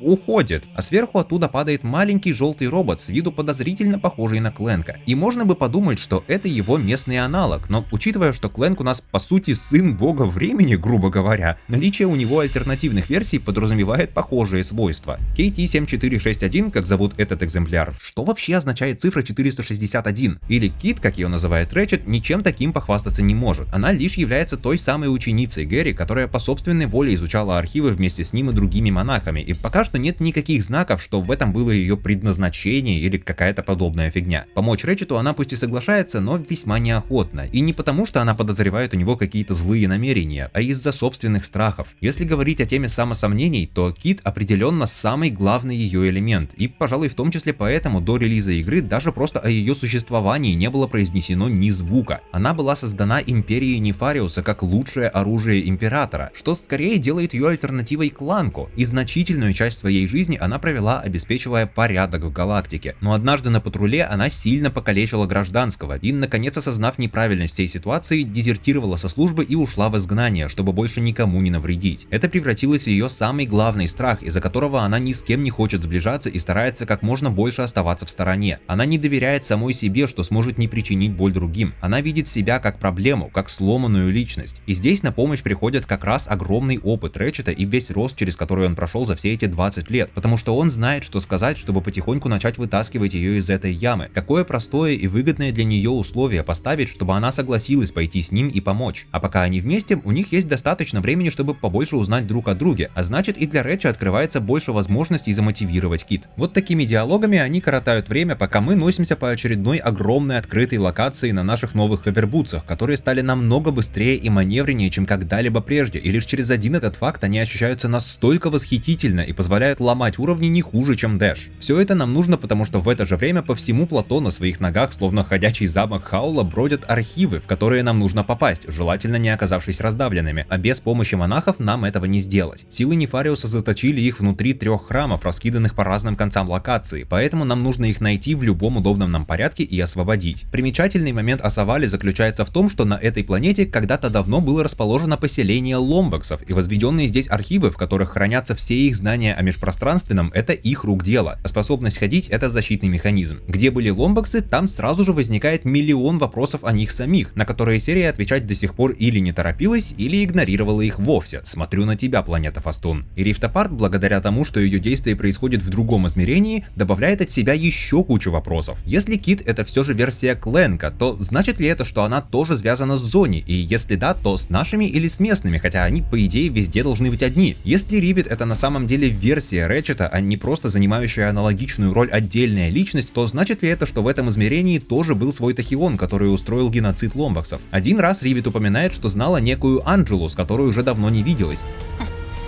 Last time I broke out of this place was with Angela. Haven't seen her in a long time. Имеется ли в виду Анджела Кросс, след которой был утерян еще в саге Future, и если да, то где Макс Аподжи, вместе с которым она исчезла? А если нет, то о ком идет речь и нафига так жестоко издеваться над людьми подобными намеками? И забавно, что ни на старые, ни на новые вопросы Rift Apart отвечать даже не пытается, но у нее есть хорошее оправдание. Она продолжает историю после очень долгого перерыва, с огромным количеством новичков в аудитории, и просто вот так взять и ответить на все это, не вогнав половину игроков в тупик, здесь тупо не получится. Хотя, учитывая, что между самой Rift Apart и следующей частью тоже пройдет 100 тысяч лет, как бы это упрощение в итоге не оказалось бессмысленным. Но зато она берется за один, пожалуй, самый важный вопрос, что случилось с ломбоксами, и дает на него прямой ответ, который одновременно является явной подготовкой к тому, что большинство остальных, или они все, будут затронуты в следующей игре. По всему плато на этой планете раскиданы специальные сферы с лором, или лос-сферы, оставленные ломбоксом. Несмотря на то, что Гэри вместе с остальными монахами и Кит изучали все это дело годами, лос-сферы может открыть только живой ломбокс, так что до нашего прибытия их содержимое оставалось неизвестным. Внутри них прячутся аудиозаметки ломбокса по имени Макс, которого исследовательский совет во главе с Кейденом, отцом Рэтчета, попросили разметить каждое существующее измерение во вселенной. И в течение года с лишним Макс исследовал все эти измерения. Поначалу он в основном записывал свои наблюдения о некоторых измерениях, в которые запихнули отсылки к другим франшизам PlayStation, типа Sly Cooper, Jak and Daxter, Little Big Planet и прочим, но затем краски начинают сгущаться. Его исследования начинают торопить еще больше, из-за чего Макс конвертирует измеренитель, чтобы он работал на голосовых командах. Эту версию мы и видели раньше, а Clank восстановил оригинальный дизайн. И со временем он выясняет, что все это основано на опасениях Кейдена по поводу Тахиона. На случай, если последний таки что-то устроит, ломбоксам может потребоваться где-нибудь надежно спрятаться, и работа Макса как раз позволит найти лучшее место. Кейден в итоге оказался прав, и Тахион действительно атаковал ломбоксов. Однако, когда они попытались бежать, что-то пошло не так, и многие оказались разбросаны по разным измерениям. Макс успел спрятать в архивах карту измерений, чтобы оставшиеся позади могли найтись, и это даже не намек, а прямое подтверждение того, о чем будет следующая игра. Вместе с этим же у Insomniac появляется море пространства для маневров. Они могут использовать старые идеи вроде воинственного общества ломбоксов, которое планировалось для Into the Nexus. Они наконец могут внятно объяснить очень многие элементы лора из Future. У них есть возможность сделать Ривет и Кит более самостоятельными персонажами, а не просто аналогами нашего дуэта, и тем самым в том числе спасти себя же от замороченных объяснений параллельных версий и вот этого всего. А в промежутке это дает фанатам много пищи для теорий и обсуждений, что тоже очень даже неплохо. Wow. I wish Talwyn was here to see this.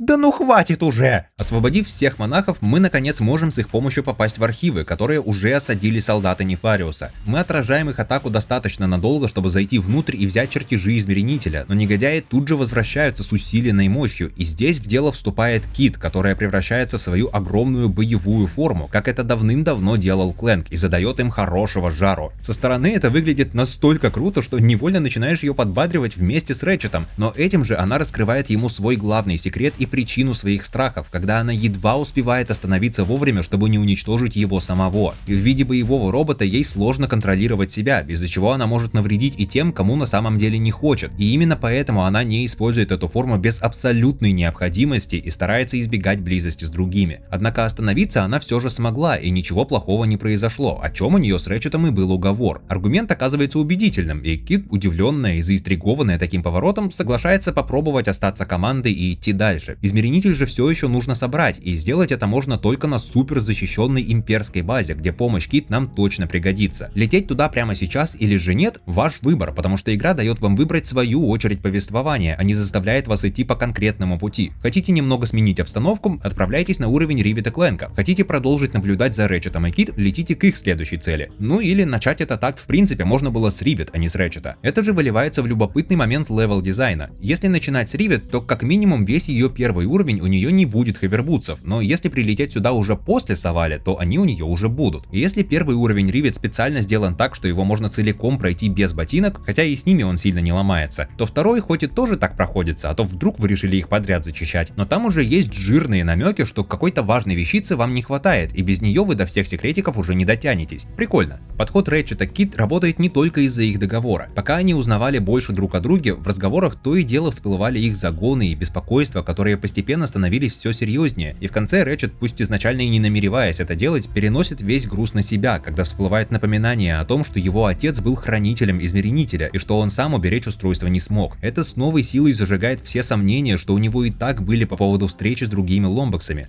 You asked me on Savali if I wanted to find my family. For a long time, I did. I mean, I really did. But the closer I got to doing that, what if they're not what I expected? What if I'm not what they expected?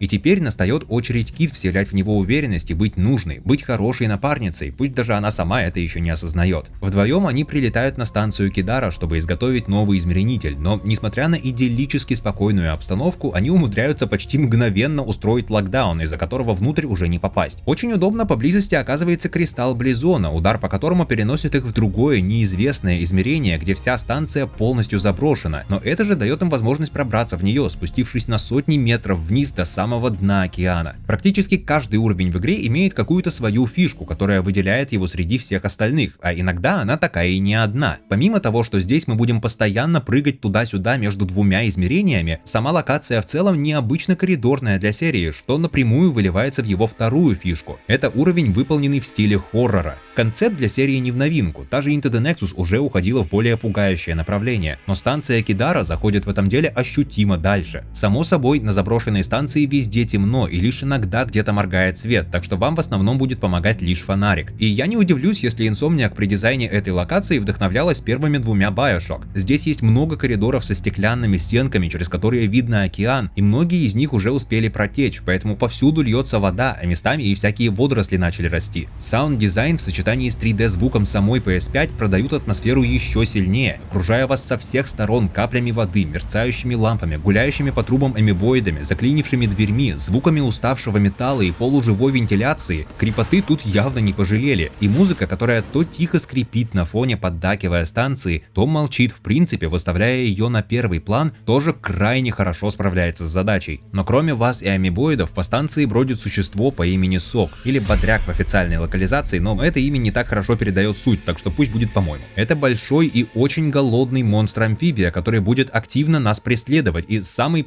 сок здесь в том, что убить эту штуку невозможно. Поначалу она больше пугает, чем активно охотится, резко выпрыгивает, тихо гуляет рядом в тенях, но этого уже достаточно, чтобы Ratchet и Kid захотели свалить отсюда поскорее. При помощи единственного оставшегося на станции сознательного, хотя как сказать, обитателя, робота-хламбота, мы находим еще один кристалл, который отправляет нас обратно в измерение Ривет на станцию под локдауном, причем сразу же к Горну, который способен изготовить измеритель. Каким-то образом Кит умудряется обвести глядящий на них с подозрением персонал вокруг пальца и успокоить их, но это ненадолго, потому что Ratchet нажимает не на ту кнопку и запускает процесс только с резервным питанием, тем самым красочно уничтожая всю машину и вызывая охрану со всей станции в комплекте с дистанционным гневом Нефариуса.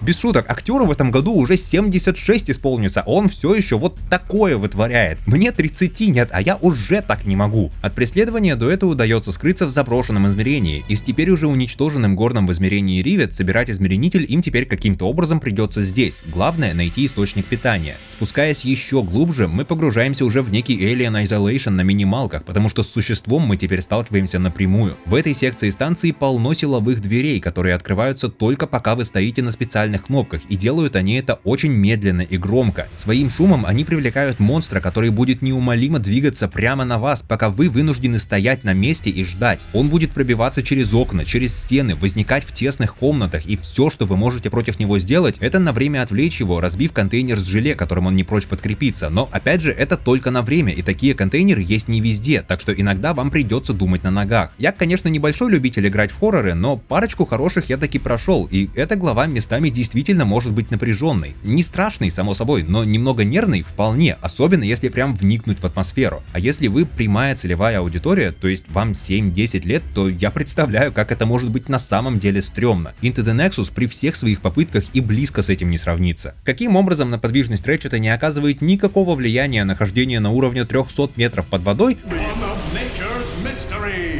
Но как бы то ни было, после небольшой прогулки по океанскому дну наш дуэт опять прячется от чудища в измерении Ривет, где практически тут же выясняется, почему его зовут Сок. Оно умеет генерировать очень много биоэлектричества, и поэтому Нефариус использует свою версию существа, насильно удерживаемого в неволе, как основной источник питания для Горна. В отличие от саги Future и ее роботов-батареек, на этот раз Рэчет таки понимает, что использовать живых существ против их воли ради энергии — это плохо, и освобождает его. Оно оказывается разумнее, чем казалось раньше, и не только помогает нам разобраться с охраной станции, но и отправляется с нами в заброшенное измерение, где встречает свою тамошнюю версию. Не очень, правда, понятно, просто ли они рады друг друга видеть, или же у них сразу случилась любовь, в случае чего целый отдельный ворох вопросов возникает, но главное, они теперь соглашаются нам помочь и запитывают машину, позволяя нам наконец-то изготовить измеренитель. Рэчет в конце концов доказывает Кит, что из нее получается хорошая напарница, и она сама начинает в это верить на фоне собственного осознания, что приключения ей в общем-то по душе, несмотря на все риски и страх отлучения от своей привычной жизни. А самого ушастого это в ответ заставляет еще раз подумать над своими сомнениями по поводу поиска других ломбоксов, что опять же вообще ни разу не намек на то, что произойдет в серии дальше. Пока Рэчет и Кит делятся откровениями после успешно выполненной задачи, у Ривет и Кленка дела не задаются с самого начала, ибо планета Blizzard Prime, куда они должны были прилететь за кристаллом, внезапно обнаружилась полностью уничтоженной. К счастью, здесь полно Близона, так что попасть в измерение, где планета еще существует, труда не составляет. В отличие от станции Кидара, этот уровень уже совсем не коридорный, а вполне себе полномасштабный классический с развилками, причем на сей раз и с межпространственными тоже. Некоторые собирашки, например, здесь спрятаны только в одном из двух измерений, и вам сначала нужно найти кристалл, который вас туда отправит, а потом уже в другом измерении немного поисследовать побочный маршрут, чтобы заполучить предмет себе. Приятный твист. Причем в измерении Ривет с разрушенной планетой и гравитации почти нет, поэтому здесь в том числе возвращаются и прыжки между магнитными дорожками из Into the Nexus, и, что забавно, здесь их на один уровень приходится чуть ли не больше, чем там на всю игру целиком. Тут еще и секция на гринд-рельсах есть, причем достаточно длинная, и прямо на ходу вам приходится переключаться между измерениями. Это еще одна из вещей, которые не смогла достигнуть Crack in Time, хотя она этого явно хотела. Вообще, в Rift Apart в целом немало штук из эпохи PS3, на которые Insomniac, судя по всему, посмотрела, а потом сказала: сделаем то же самое, но так, как мы этого хотели изначально. Теперь команду в этом не ограничивало ни железо, ни нереалистичные сроки релиза, и это дало ей возможность воплотить все это по-нормальному. Помимо фазового кварца, за которым мы сюда прилетели изначально, мы теперь попутно еще и пытаемся выяснить, что уничтожило планету в измерении Ривет, чтобы предотвратить это здесь. А для самой Ривет эта миссия выступает неким введением в концепт командной работы. На всем ее протяжении она постепенно принимает полезность помощи Кленка, а заодно даже начинает устанавливать с ним какие-то дружеские отношения. Где-то они найдут минутку поприкалываться.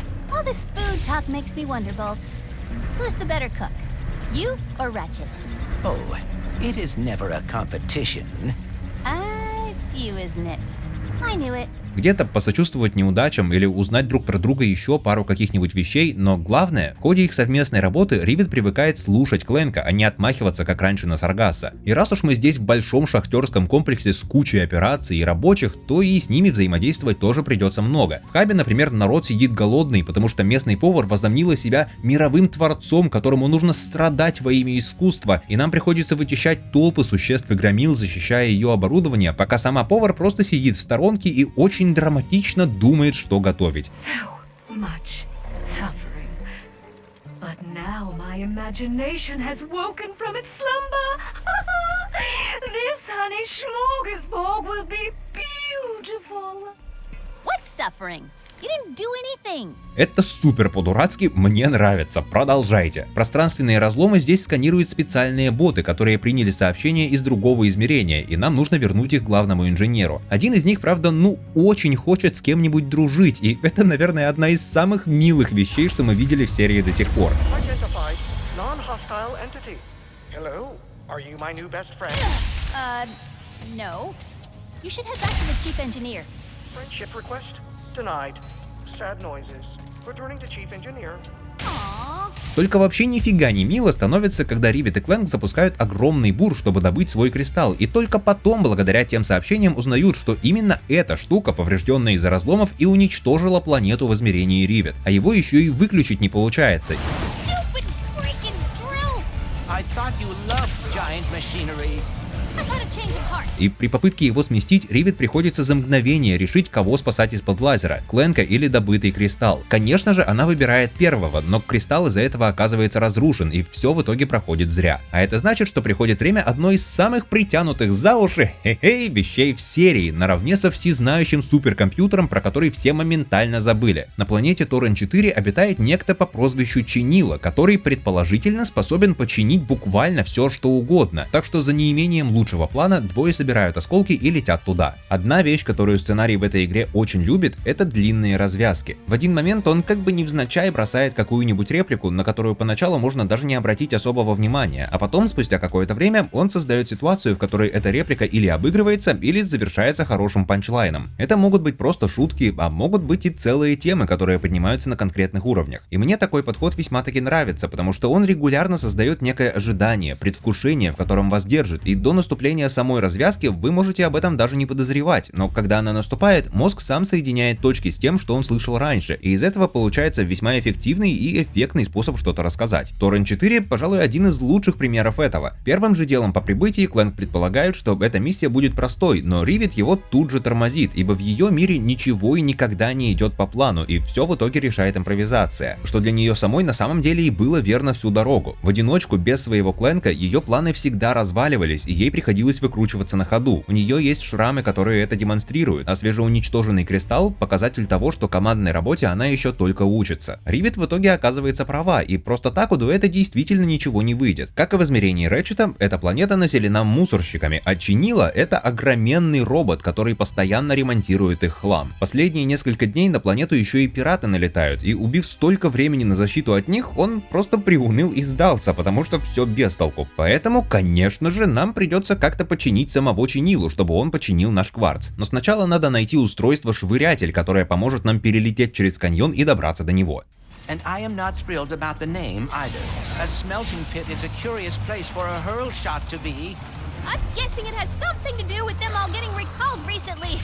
Something about fractured spines? Хотя этот уровень, пожалуй, один из самых маленьких в игре, он компенсирует это своей высокой интенсивностью, ибо здесь практически все время происходит какой-то экшен. Рельсовая секция с огромным количеством быстрых переключений, и даже не одна, куча враждебной живности и, да, очередное вторжение пиратов на планету во главе с самим Пьером. И это вторжение действительно ощущается как вторжение, потому что пиратов тут очень много, а сражения с ними весьма длинные, но оттого не менее веселые. Наоборот, даже круто, когда есть столько возможностей разобрать их на болтики с самыми разными способами, пока Пьер продолжает свои заигрывания с Ривет.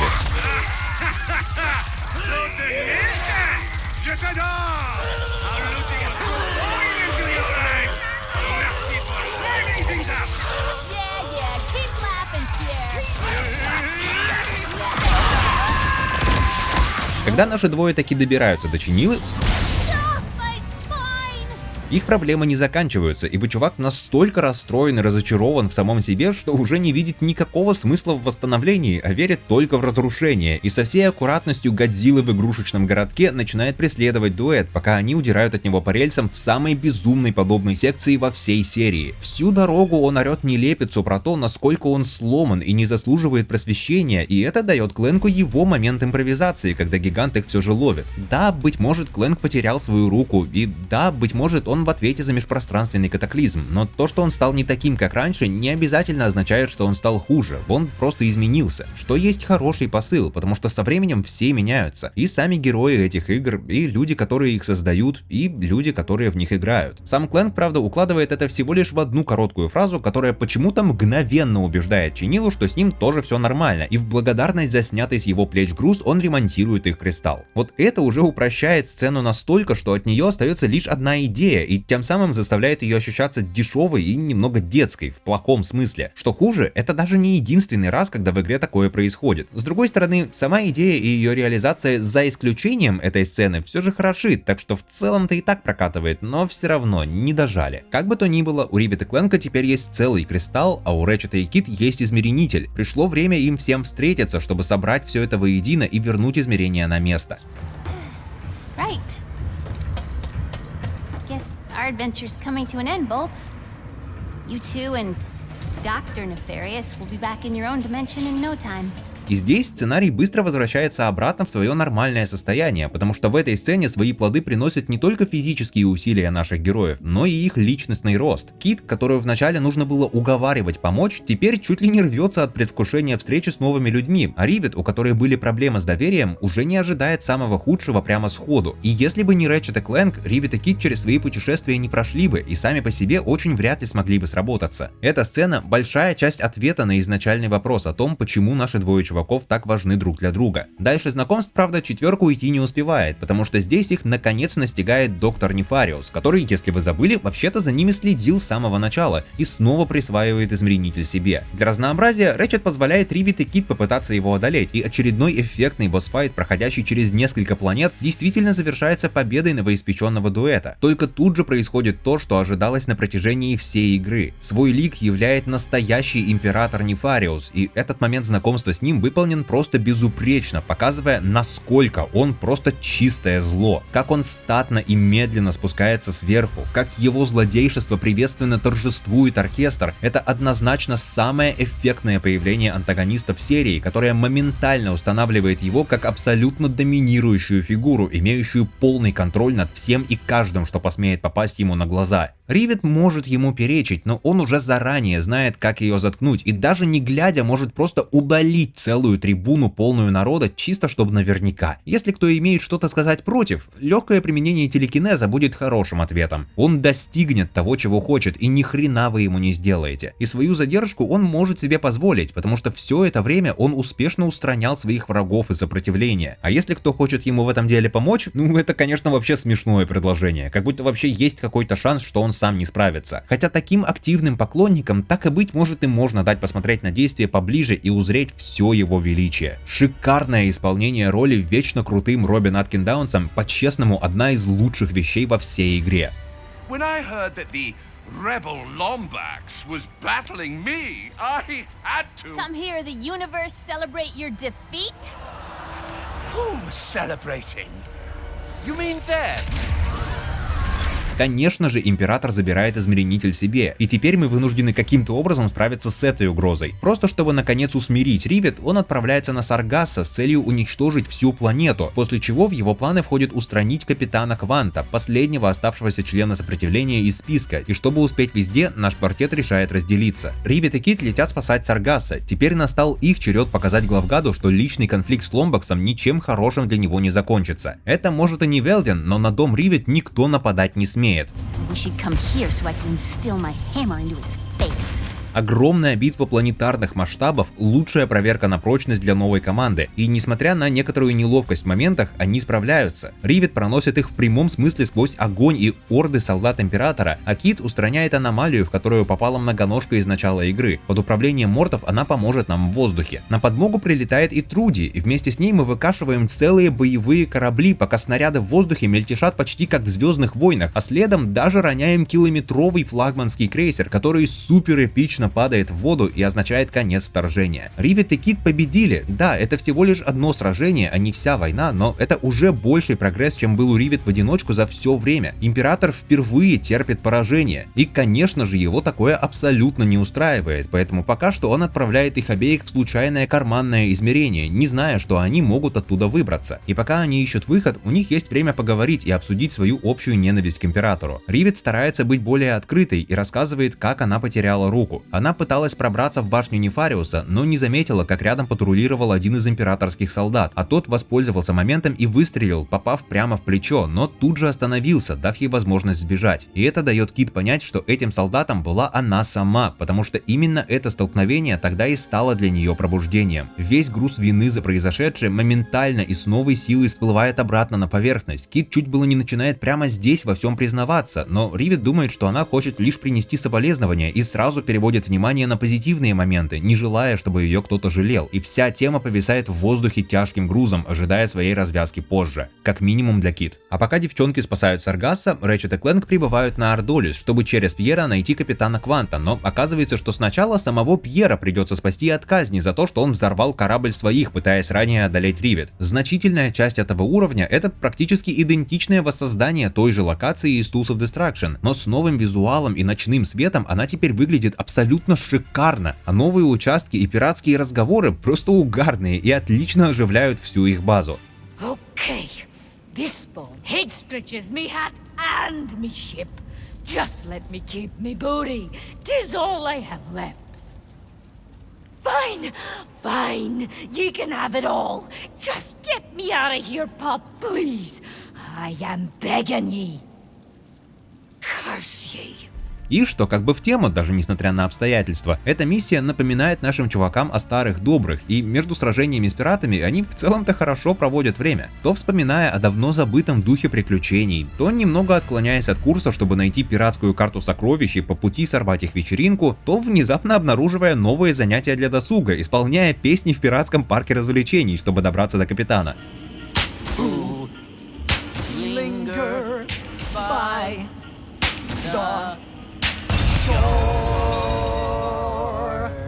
Практически весь уровень имеет такое почти даже уютное настроение, и, быть может, такая разрядка и нужна после целого дня полного стольких событий. Ожидаемо, Капитан Квант оказывается местной версией нашего Кворка, который точно так же любит ужасные маскировки, но здесь он является капитаном пиратов, ибо сопротивление показалось ему слишком скучным. И он, как выяснилось, все знает про планы Императора, потому что он подкинул жучок его ассистенту и все время подглядывал за ней, чтобы пираты не попались Империи. Его удача, правда, все же заканчивается. Пираты, видя его без маскировки, решают, что он убил их капитана и очень стараются взять его корабль на абордаж. И едва мы успеваем завершить масштабную битву на море, как с Саргасса возвращается Нефариус и телепортирует его в тюрьму Зордом. Хотя в промежутке Рэтчет успевает заинтриговать его тем фактом, что его альтернатива из другого измерения — герой, пусть и с множеством оговорок, и Квант решает последовать примеру, в последний момент спасая наш дуэт от падения в разлом, в который летит он сам. Что все же получается странно, потому что хоть эта смена позиции происходит не настолько резко, как с Чинилой, да и обстоятельства более подходящие, но получается, что он по сути возвращается к тому, от чего ушел изначально, и при этом почему-то воспринимает свое новое назначение как что-то действительно новое.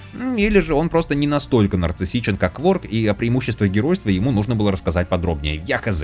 Сам Император тем временем празднует свою полную и безоговорочную победу, раз пиратов и сопротивления больше нет, но никакого удовлетворения он не чувствует. Но раз теперь в его руках есть измеренитель, то он может захватить еще кучу других измерений, и вот тогда-то будет хорошо, а это значит, что ему нужна карта, и он отправляется за ней на Савале. Император прибывает туда первым, и нам открывается вид на уже уничтоженные им архивы. Из-за его злоупотребления измеренителем все начало ломаться еще больше, и теперь повсюду начинают восставать из мертвых скелеты громил, с которыми приходится сражаться Рэтчету и Кленку, пока они ищут карту. Ривет и Кит проникают на корабль Императора с той же целью. Это отличный уровень сразу по нескольким причинам. Прежде всего, сами стрёмные скелетики и реакции нашего дуэта на них. Рэтчета, который просто старается думать о чем-нибудь хорошем, и Кленка, который совсем уже не по-тихому паникует и выпаливает свою лучшую реплику в серии.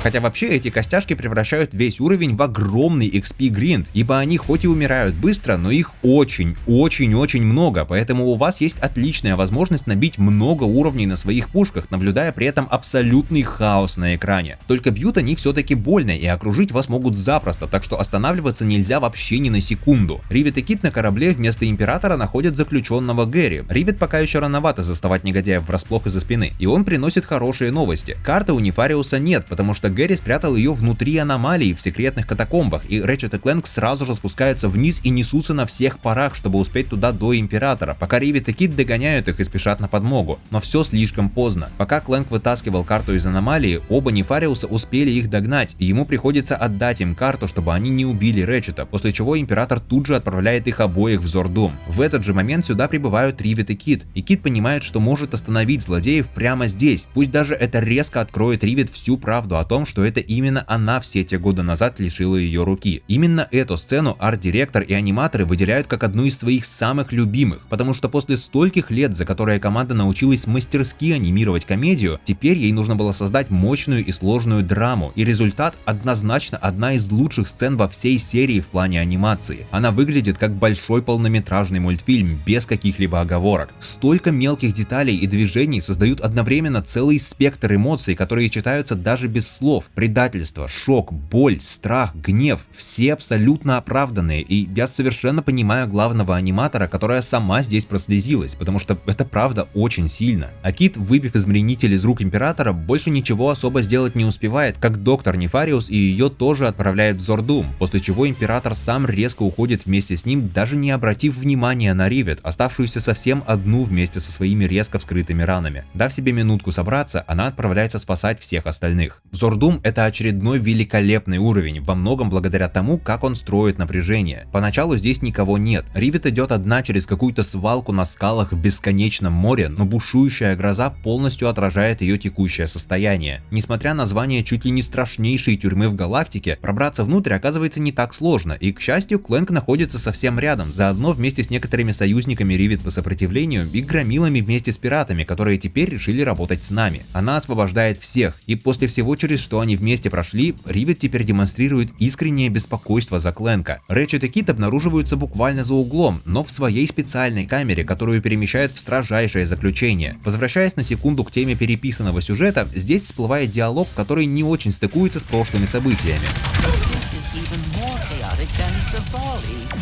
Sorry I left you behind back there, Bolts. Things got complicated. I understand. There was a lot of chaos.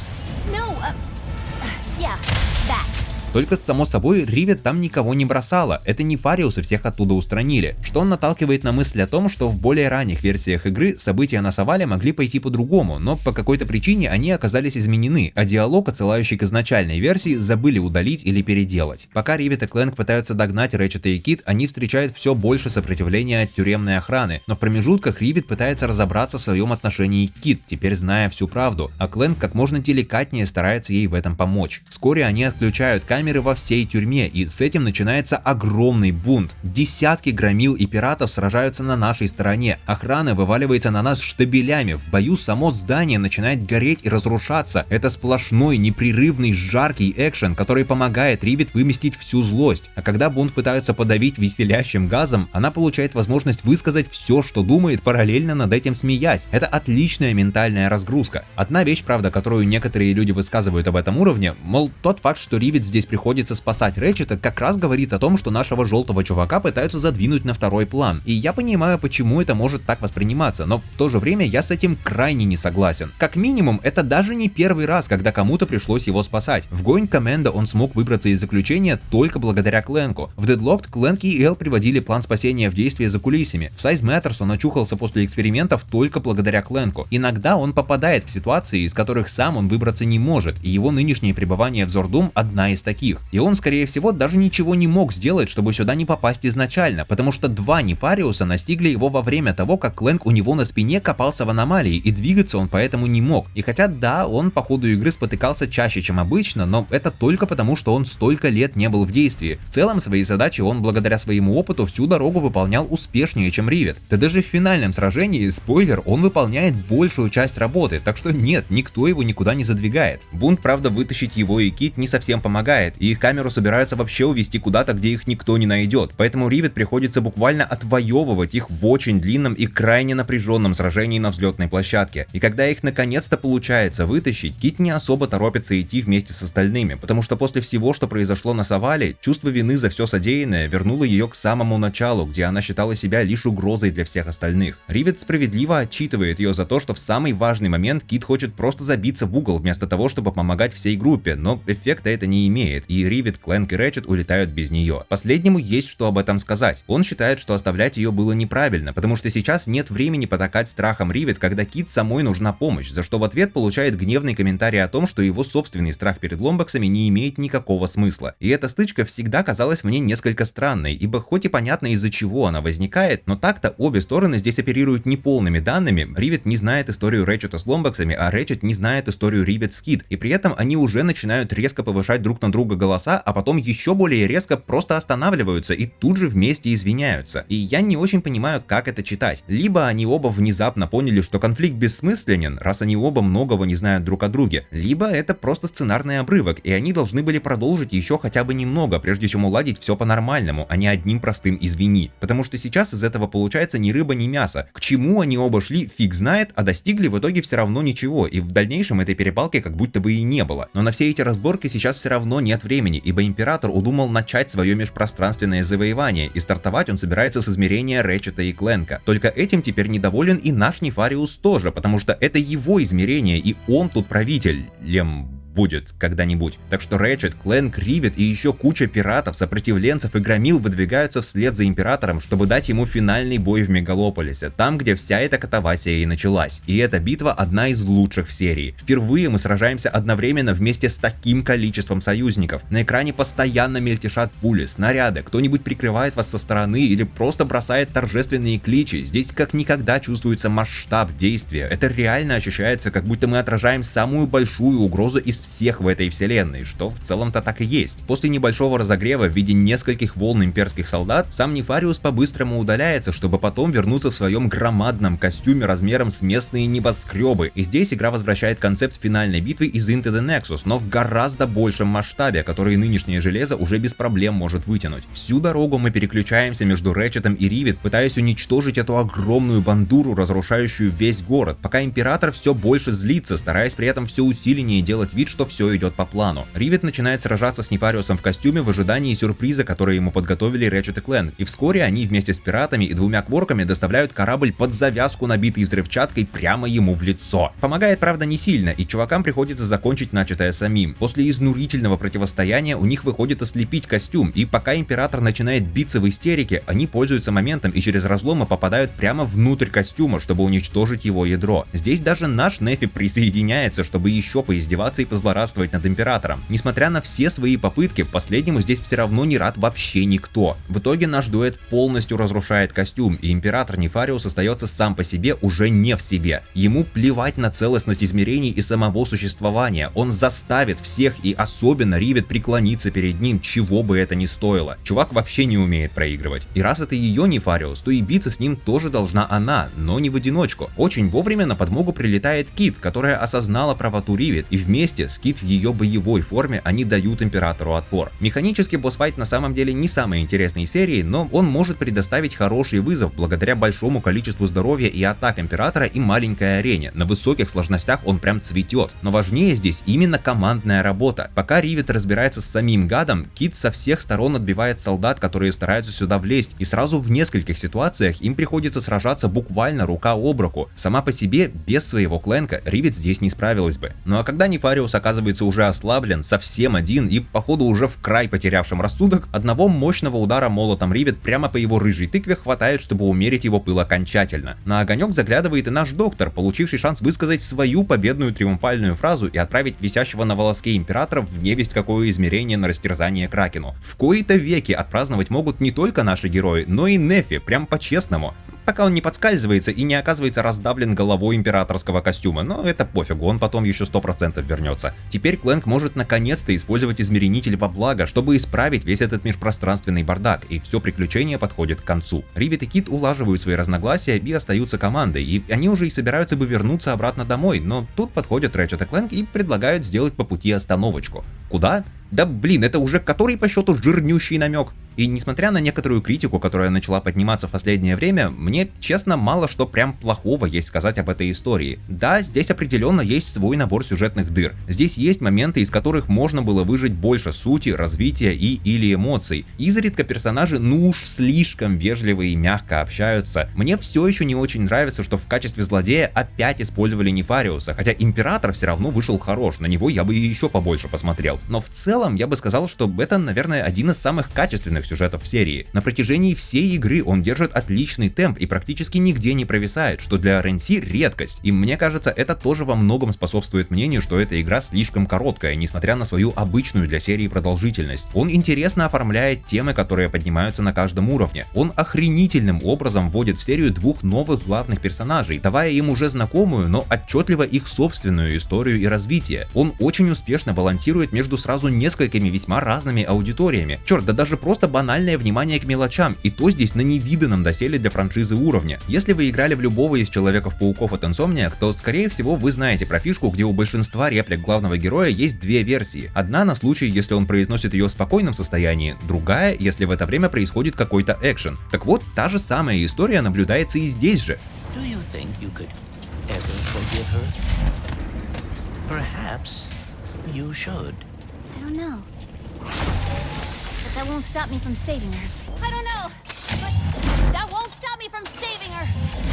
Не знаю почему, но именно в Rift Apart я такого не ожидал, и потому оказался весьма удивлен, когда впервые услышал. Это абсолютно необязательная заморочка, которая глобально ни на что не влияет, но, насколько я знаю, так больше никто не делает. И в целом просто очень приятно слышать, когда подача реплик персонажа в геймплее соответствует тому, что он делает в этот конкретный момент. В эпизоде об RNC PS4 я отмечал, что та игра просто не знает, как заткнуться, настолько чрезмерное там порой было количество диалогов. Rift Apart в этом плане стала ощутимо более спокойной, хотя раз в какое-то время все равно нет-нет да прибавят немного болтливости. Но вот парадокс. Номинально реплик в этой игре как минимум раза в 2 больше. Insomniac запарилась и, например, большинство опциональных диалогов написала аж в 2 или даже 3 версиях, на случай, если персонаж один с Клэнком или с Кит. И часто одно и то же событие вызывает совершенно разные реакции в зависимости от того, кто сейчас присутствует на экране. Everyone here has been so happy to see you, Rivet.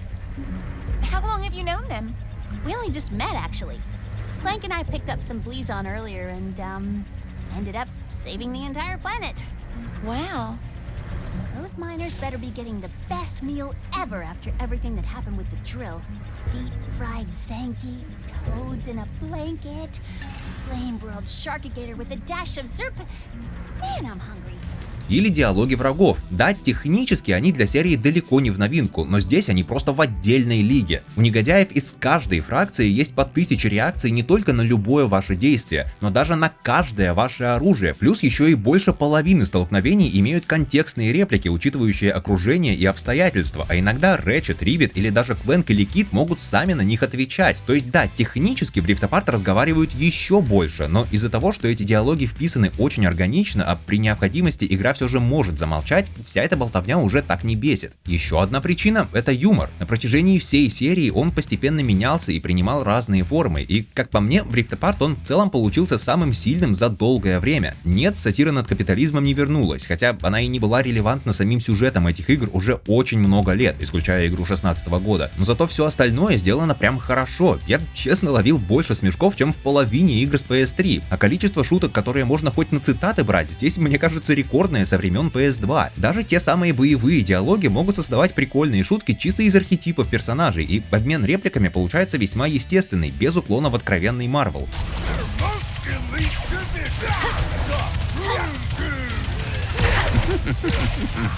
Really? Just figured that out.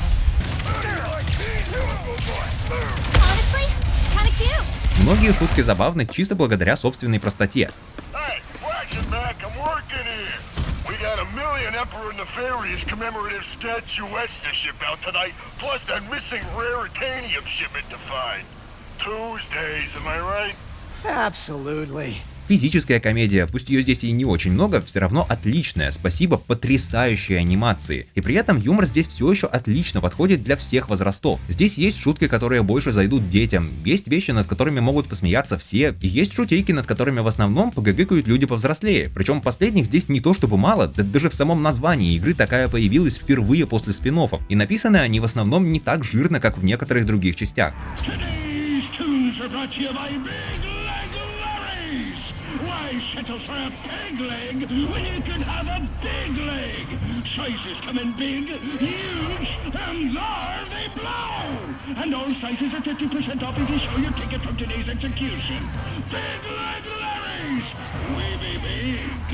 Это просто-напросто весело, и мне кажется, это и есть самое главное. И да, я знаю, что многие фанаты серии считают, что пик комедии так и остался в эпохе PlayStation 2, и тогдашние едкие комментарии над капитализмом сегодняшние игры не переплюнут, что в целом справедливо, и я сам совру, если скажу, что не хохочу с них в голосину и не считаю их одними из самых смешных в серии. Но я не могу отрезать их от контекста самих сюжетов игр и времени, в которое они выходили, потому что обе этих вещи в любом случае будут влиять на восприятие такого юмора. Первая будет определять, насколько эти шутки в принципе уместны в конкретной игре, а вторая, какую реакцию они могут вызвать у людей. Я не думаю, что юморески о жадных корпорациях вписываются в историю, где главный персонаж пытается определиться с собственной жизнью, находясь при этом в измерении под контролем тоталитарного диктатора с бесконечно высоким самомнением, где все производится его структурами во имя его самого. И за те 20 лет, что прошли между самой первой игрой и Rift Apart, реальный мир тоже сильно изменился. В начале нулевых он был намного проще и позитивнее, самих корпораций было много, потому что они еще не успели все объединиться, и высмеивание всего этого хозяйства, тем более от лица молодых и дерзких чуваков, только вышедших из универа, воспринималось круто и весело. Мир сегодня стал ощутимо мрачнее и циничнее в целом, и все чаще возникает ощущение, что мы уже живем в киберпанке, где остались буквально 3 мегакорпорации, которые рулят всем. Не знаю как вы, но лично у меня сегодняшние комментарии над сегодняшним миром уже не вызывают ничего, кроме злости и раздражения, даже если это сатира и комедия. И в конце концов, сколько бы у этой серии ни было разных аудиторий, одной она служит всегда – дети 7-12 лет. Те самые ребята из универа сегодня уже сами отцы и матери таких детей. Сам Маркус Смит на момент релиза Rift Apart работал в Insomniac уже 17 лет, а его дочери тогда исполнилось 12. Это поколение проводит свое детство в уже изначально намного более циничном и где-то даже злом мире, чем мы с вами, и удобный доступ в интернет с соцсетями с самых ранних лет им в этом никакой помощи не оказывает. Пусть своих детей у меня нет, но личный опыт взаимодействия уже говорит мне о том, насколько они отличаются от нас. Не всегда в плохую сторону, но у них есть черты, которых не было у нас, когда мы были детьми. Мы подобрали их со временем, и это могут быть даже не самые плохие черты сами по себе, но у них есть потенциал стать таковыми, если передать их слишком рано и не отследить их развитие. Какими бы искренне угарными ни были шутки про консюмеризм в старых частях, они, будем честными, все равно не являлись главным элементом тех игр. И если сегодня эта сатира способна разозлить меня, то есть и другие люди, на которых она окажет похожий эффект, и я вам гарантирую, что их больше, чем кажется. Просто почитайте повнимательнее комментарии под любой следующей новостью о том, как очередная корпорация кого-то сократила или приняла еще одно антипотребительское решение. С тем, сколько говна происходит в мире,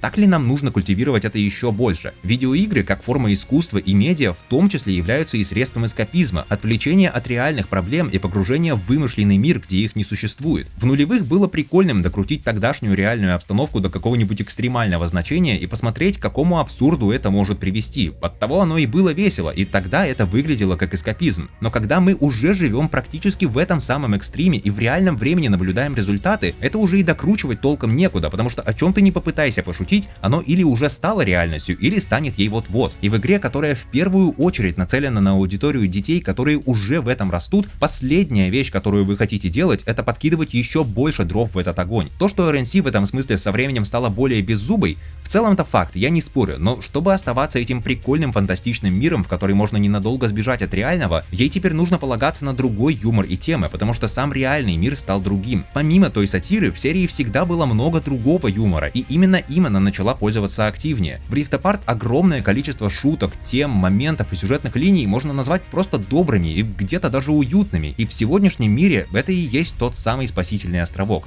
Что грустно, если так-то подумать. После релиза игры ее главный дизайнер Майк Дели в интервью поделился откровением, которое его настигло несколькими годами ранее. С Ratchet & Clank 2016 мы получили награду за семейную игру на DICE. Это заставило меня подумать. Это было для меня важным, это меня удивило, я этого даже не ожидал. Так что когда я начал работать над Rift Apart, это всегда было у меня на уме. Если мы можем сделать отличную игру, которая доступна для всей семьи, это может иметь гораздо большее влияние, чем просто отличная игра. Может даже большее, чем игра, ставшая игрой года. Игры, в которые могут играть все, когда вы ребенок, это самое близкое к настоящей магии, что у нас существует. Это влияет на вас так, как оно не может влиять на взрослых. Для меня это одна из самых значимых вещей, которые можно сделать как разработчику. Создать игру, которая изменит сердце ребенка и вдохновит его играть в других мирах. Я сам, быть может, и не вырос на Ratchet & Clank, но как человек, у которого видеоигры присутствовали в жизни, начиная с возраста примерно 5 лет, я авторитетно заявляю, что эти слова абсолютная правда. Кто-нибудь из вас однозначно любил в детстве Spyro Баузера, Крэша, Слай Купера, Марио, Кёрби, покемонов или еще целую гору других персонажей и их игр. Вы могли заигрывать их до дыр, воображать свои приключения с ними в реальности, и вы наверняка мечтали о том, какие еще интересные штуки с дисков и картриджей, которых у вас нет, вам может показать эта чудесная коробочка под телевизором в гостиной. И как и все фильмы и мультики, которые вы смотрели, книги, которые вы читали и музыка, которую вы слушали, эти игры в какой-то степени тоже повлияли на то, кем вы являетесь сейчас, даже если со временем вы из них выросли и уже такими крутыми их не считаете. И RNC для многих, особенно из тех, кто это сейчас смотрит, тоже входит в этот список. Она входила в него на протяжении всей своей истории для сотен тысяч и миллионов детей, и я считаю, что в нынешние времена перед подобными играми как никогда раньше стоит ответственность доставить правильный посыл. Если в мире жестокость и циничность которого очевидна даже детям, игры, в которые они играют, тоже будут акцентировать именно ее вместо чего-то доброго и позитивного, то что они из этого вынесут? Что будет балансировать проблемы реального мира? Игр вроде Ratchet & Clank нынче осталось совсем немного, о чем и сама Insomniac более чем в курсе, поэтому тем, что еще существует, стоит подумать дважды о том, какие истории и как они хотят рассказывать новому поколению. Забавный момент про поколение аудитории, кстати. Если вы играли в первую часть, когда вам было, например, 10, то к выходу Rift Apart вам уже стукнул бы 30-ник, и, как знать, может теперь у вас и свой ребенок есть. И несмотря на то, что эта игра продолжает давнишнюю историю, начавшуюся еще когда их на этом свете не было, они все равно могут спокойно ее пройти и в основном понять, что к чему, потому что здесь есть новые герои, за развитием которых они могут следить так же, как вы когда-то следили за оригинальным дуэтом. В чем есть смысл, ибо основная арка и эволюция наших чуваков завершилась уже давным-давно, и просто так взять и резко увести их в другую сторону, одновременно с этим пытаясь продолжать их историю, тоже не вариант. Это самый верный способ растерять все доверие фанатов. Rivet и Kid служат в том числе и для того, чтобы объединить все эти разные аудитории, что есть у серии, не прибегая к перезапуску. И хочется верить, что этого хватит до выхода следующей части, когда бы она ни появилась. Хочешь расстроить фаната серии одной цифрой? Скажи 2029. Rift Apart не единожды чуть ли не прямым текстом огласила, куда мы отправимся в следующий раз. Нас наконец-то ждет завершение всей эпопеи, которую начала Tools of Destruction. И на такой финал нужно собрать всех. Что лично меня наводит на мысли о том, что следующая игра может в итоге стать последней. Ну или как минимум последней, которая затронет эту сюжетную линию, потому что если между Rift Apart и следующей частью действительно пройдут те же 8 лет, что и между ней и Into the Nexus, то кто знает, когда ждать продолжения следующей игры, и это лишь раздробит аудиторию заново. Но даже когда эта история наконец закончится, сама эта вселенная не станет внезапно полностью исследована. Здесь все еще будет огромный потенциал для каких-нибудь других историй. Может, не таких масштабных, не таких сложных, но в серии уже есть огромное количество мест и периодов, которые было бы интересно изучить подробнее. В спин-оффах, в приквелах, в основных частях, с самими Ratchet и Clank или с другими знакомыми персонажами возможности почти безграничны. Поэтому в этом мире всегда есть и будет место для серии вроде Ratchet и Clank. На протяжении всех своих лет она успешно затягивала детей, и не только, в свой мир, и дарила им уйму веселых приключений и приятных воспоминаний, которые оставались с ними надолго, и такое актуально всегда. Это причина, почему даже спустя 20 с лишним лет у серии все еще есть, пусть и не самая большая, но преданная и в основном позитивная фанбаза, и почему даже люди, которые могли выпустить еще после PlayStation 2, все еще возвращаются к серии, чтобы или перепройти свои любимые игры, или заценить что-то новее и увидеть, насколько хорошо они передают ту знакомую им магию. Иногда она отличается, и принять это готовы не все, что абсолютно нормально. Отсюда и рождаются комментарии о том, что все уже не торт, но на самом деле эта магия все еще есть, просто она чуть другая. Иначе и та же самая Rift Apart в итоге не стала бы третьей по популярности игрой во всей серии, а может и второй, более свежих данных нет. И я это знаю, потому что я изначально и взялся за эту огромную ретроспективу, при этом не являясь фанатом серии с самого детства. Я уже не единожды упоминал, что втянулся я с RNC PS4 во времена пандемии, но штука в том, что та игра подвернулась мне в самый правильный момент моей жизни и вместе со всей остальной серией напомнила, нет, вернула то ощущение радости и чуда, которое меня охватывало, когда я, гордо выполнив домашку, включал свою PlayStation 2. Из-за жизненных событий, игрового выгорания, которое я пережил, я успел про это ощущение практически полностью забыть, и я об этом даже не подозревал, пока не поиграл тогда впервые в Ratchet & Clank. Несмотря на то, что мне было приятно проводить время в видеоиграх, я умудрился забыть о том, что они могут быть веселыми, и RNC смогла вернуть мне, уже взрослому в целом толбу, тот детский восторг. Именно поэтому серия уже имеет для меня особенное значение и место в моем сердце, и она уже успела повлиять на то, во что я играю, в те редкие моменты, когда у меня есть на это время, и даже на то, как я это делаю. Она вернула мне то самое, что если, когда в голове всплывает какая-нибудь дурацкая, но потенциально прикольная мысль, и вы просто ей следуете, потому что почему бы и нет. Она сама и все истории с ней связанные вдохновили меня на воплощение кое-каких собственных задумок в реальной жизни. За исключением мастодонтов вроде Соника и игр Nintendo, RNC, пожалуй, чуть ли не единственная подобная серия, которая смогла прожить так долго и все еще продолжает цвести, что, учитывая все безумные вещи, через которые прошла и она сама, и ее родная студия, не иначе как чудо. И, наверное, это и происходит, когда сами разработчики продолжают искренне любить тот мир, который они создали, и помнить, почему то, что они делают, это важно. На 20-летие серии ребята забацали огромный стрим, где участвовали и актеры, и многие из самих создателей, и когда они добрались до печатной версии фанатского юбилейного журнала, где был выставлен арт и истории самих художников о том, почему серия для них важна, разработчикам даже особо сказать нечего было, потому что были одни эмоции.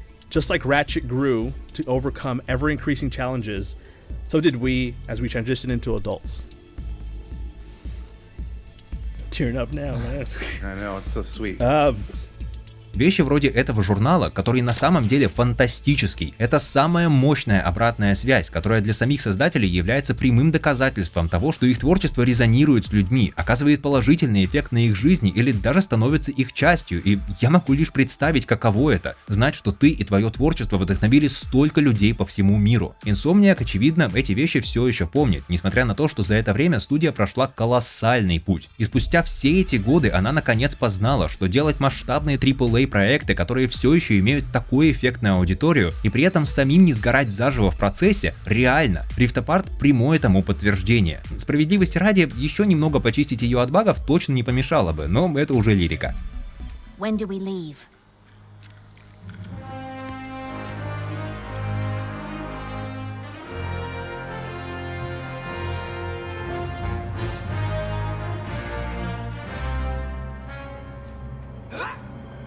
Right now. Конечно, для этого пришлось пройти через некоторые изменения, и теперь люди в Insomniac уже не такие бессонные. По игре в год, а то и больше, студия уже не выпускает. Что в итоге хорошо, потому что теперь разработчикам не нужно надрывать свое здоровье и жизни, а сами игры, проводя больше времени в печи, могут становиться еще лучше. Пусть даже это значит, что игроки будут ждать несколько дольше, но студия, по видимости, нашла способ грамотно делить разные проекты между командами, чтобы это ожидание не было уж слишком долгим. Хотя, как отступление, лично меня несколько расстраивает новый фокус студии на Marvel. Я хотел бы видеть от нее больше своих проектов. Я знаю, она может. Insomniac была одним из лучших мест для работы во всей Америке в нулевых, и сейчас там стало еще лучше. Путь к этому был долгим и очень сложным, но она справилась. И при этом не потеряла свою главную ценность в лице плотной коллаборации между всеми членами команды вне зависимости от их ролей. В этой коллаборации все еще рождаются отличные игры, которые способны положительно влиять на людей. И именно к этому все это время стремился основатель и президент студии Тед Прайс. После 31 года своей жизни, что он посвятил студии, в конце этого марта он покинул свой пост, оставив вместо себя не одного, но сразу 3 глав, которые будут отвечать за разные области работы. Это Чад Дизерн, Райан Шнайдер и Джен Хуанг, чьи имена звучали в этой ретроспективе раньше. Эти люди здесь уже очень давно, и они помогли привести к успеху большую часть проектов из истории студии. И на самом деле оставить у руля сразу 3 разных людей — это, наверное, одно из самых мощных проявлений духа командной работы во всей студии. Сам Прайс со своим уходом удостоился включения в зал славы Академии интерактивных искусств и наук, и как бы он ни пытался отмазываться, скромничать и передавать награду всей остальной студии, такой подход с самого начала был его идеей, и он рулил этим кораблем, чтобы он наконец приплыл в эту точку. С таким списком выпущенных игр и таким отношением к людям, миру и самому искусству, я считаю, что он это абсолютно заслужил. And my hope and my challenge to every leader here and all the game team leaders watching is that we never stop working to make this industry a place where every team member feels welcome and safe to speak up and share their ideas so that together we can continue to make a lasting and positive impact on this crazy world. So, congratulations to all the winners tonight and thank you very much. Пусть даже следующий RNC нам, видимо, придется еще подождать, я верю в лучшее. И если Insomniac продолжит в том же духе, то, я думаю, и в видеоиграх, и в будущем самой студии можно не сомневаться. Но вне зависимости от того, что будет, она уже оставила огромное наследие. Целых 20 лет приключений космического котика и робота, которые влюбили в себя миллионы людей и продолжают это делать до сих пор. Которые всегда находили, как двигаться вперед и все еще не останавливаются. Которые просто веселые и крутые. И неважно, взрослый вы или ребенок, эти двое всегда готовы сделать вашу жизнь хотя бы чуточку ярче. Спасибо Insomniac за эту серию, спасибо Ratchet и Clank за свою улетность, и спасибо вам за то, что смотрели и прошли этот путь со мной до конца. А я, наверное, внесу свой небольшой вклад в сообщество. Почему бы и нет?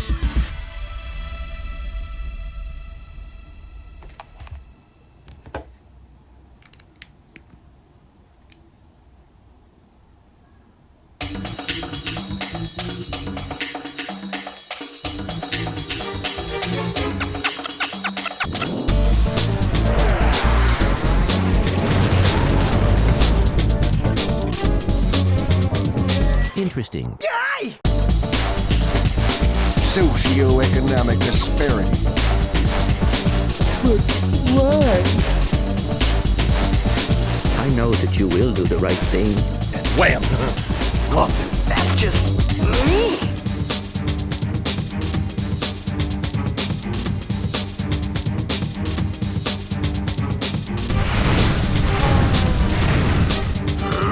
Those two! Look, maybe you were right.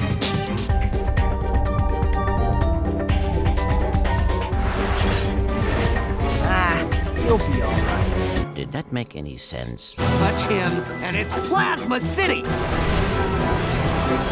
Or it must not.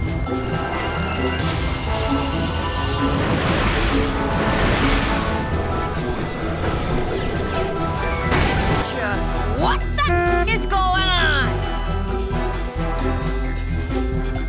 It's time to blow it up!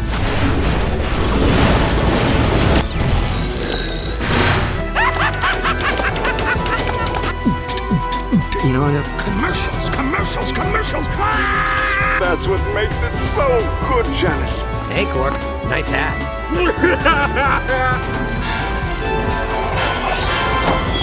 Your name's Percival? So you're a Lombax who's never seen another Lombax, doesn't know where they are or what their secret is. That's so... ironic. I take it he's the smart one. Ahoy there, you scallywag!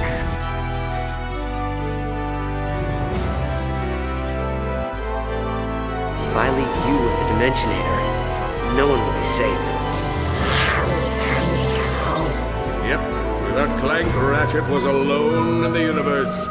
You didn't think your soul came from a robot factory, did you? And you, my dear boy, look just like your father. Please don't go. End recording.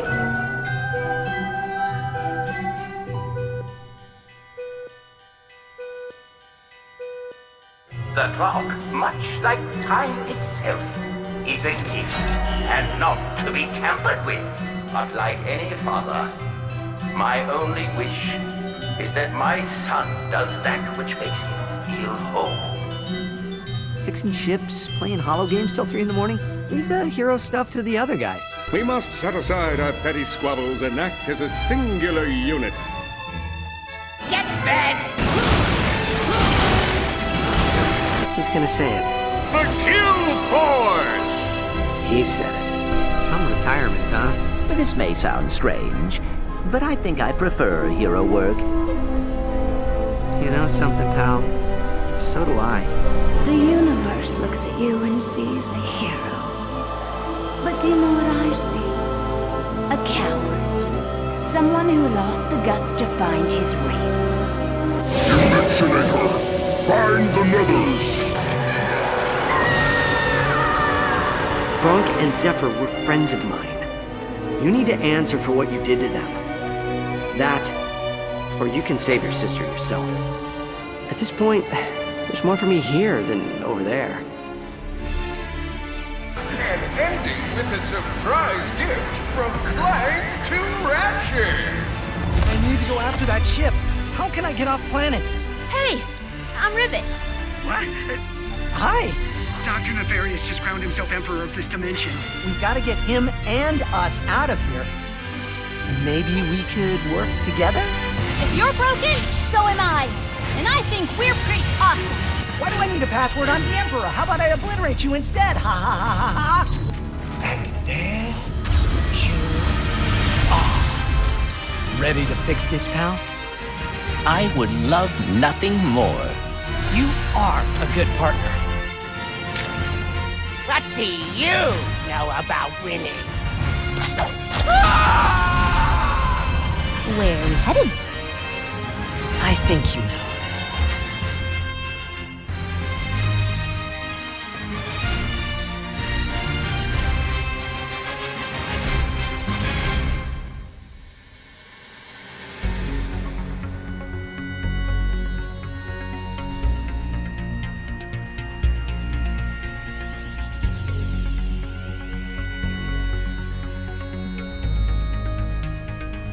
Do what makes you happy.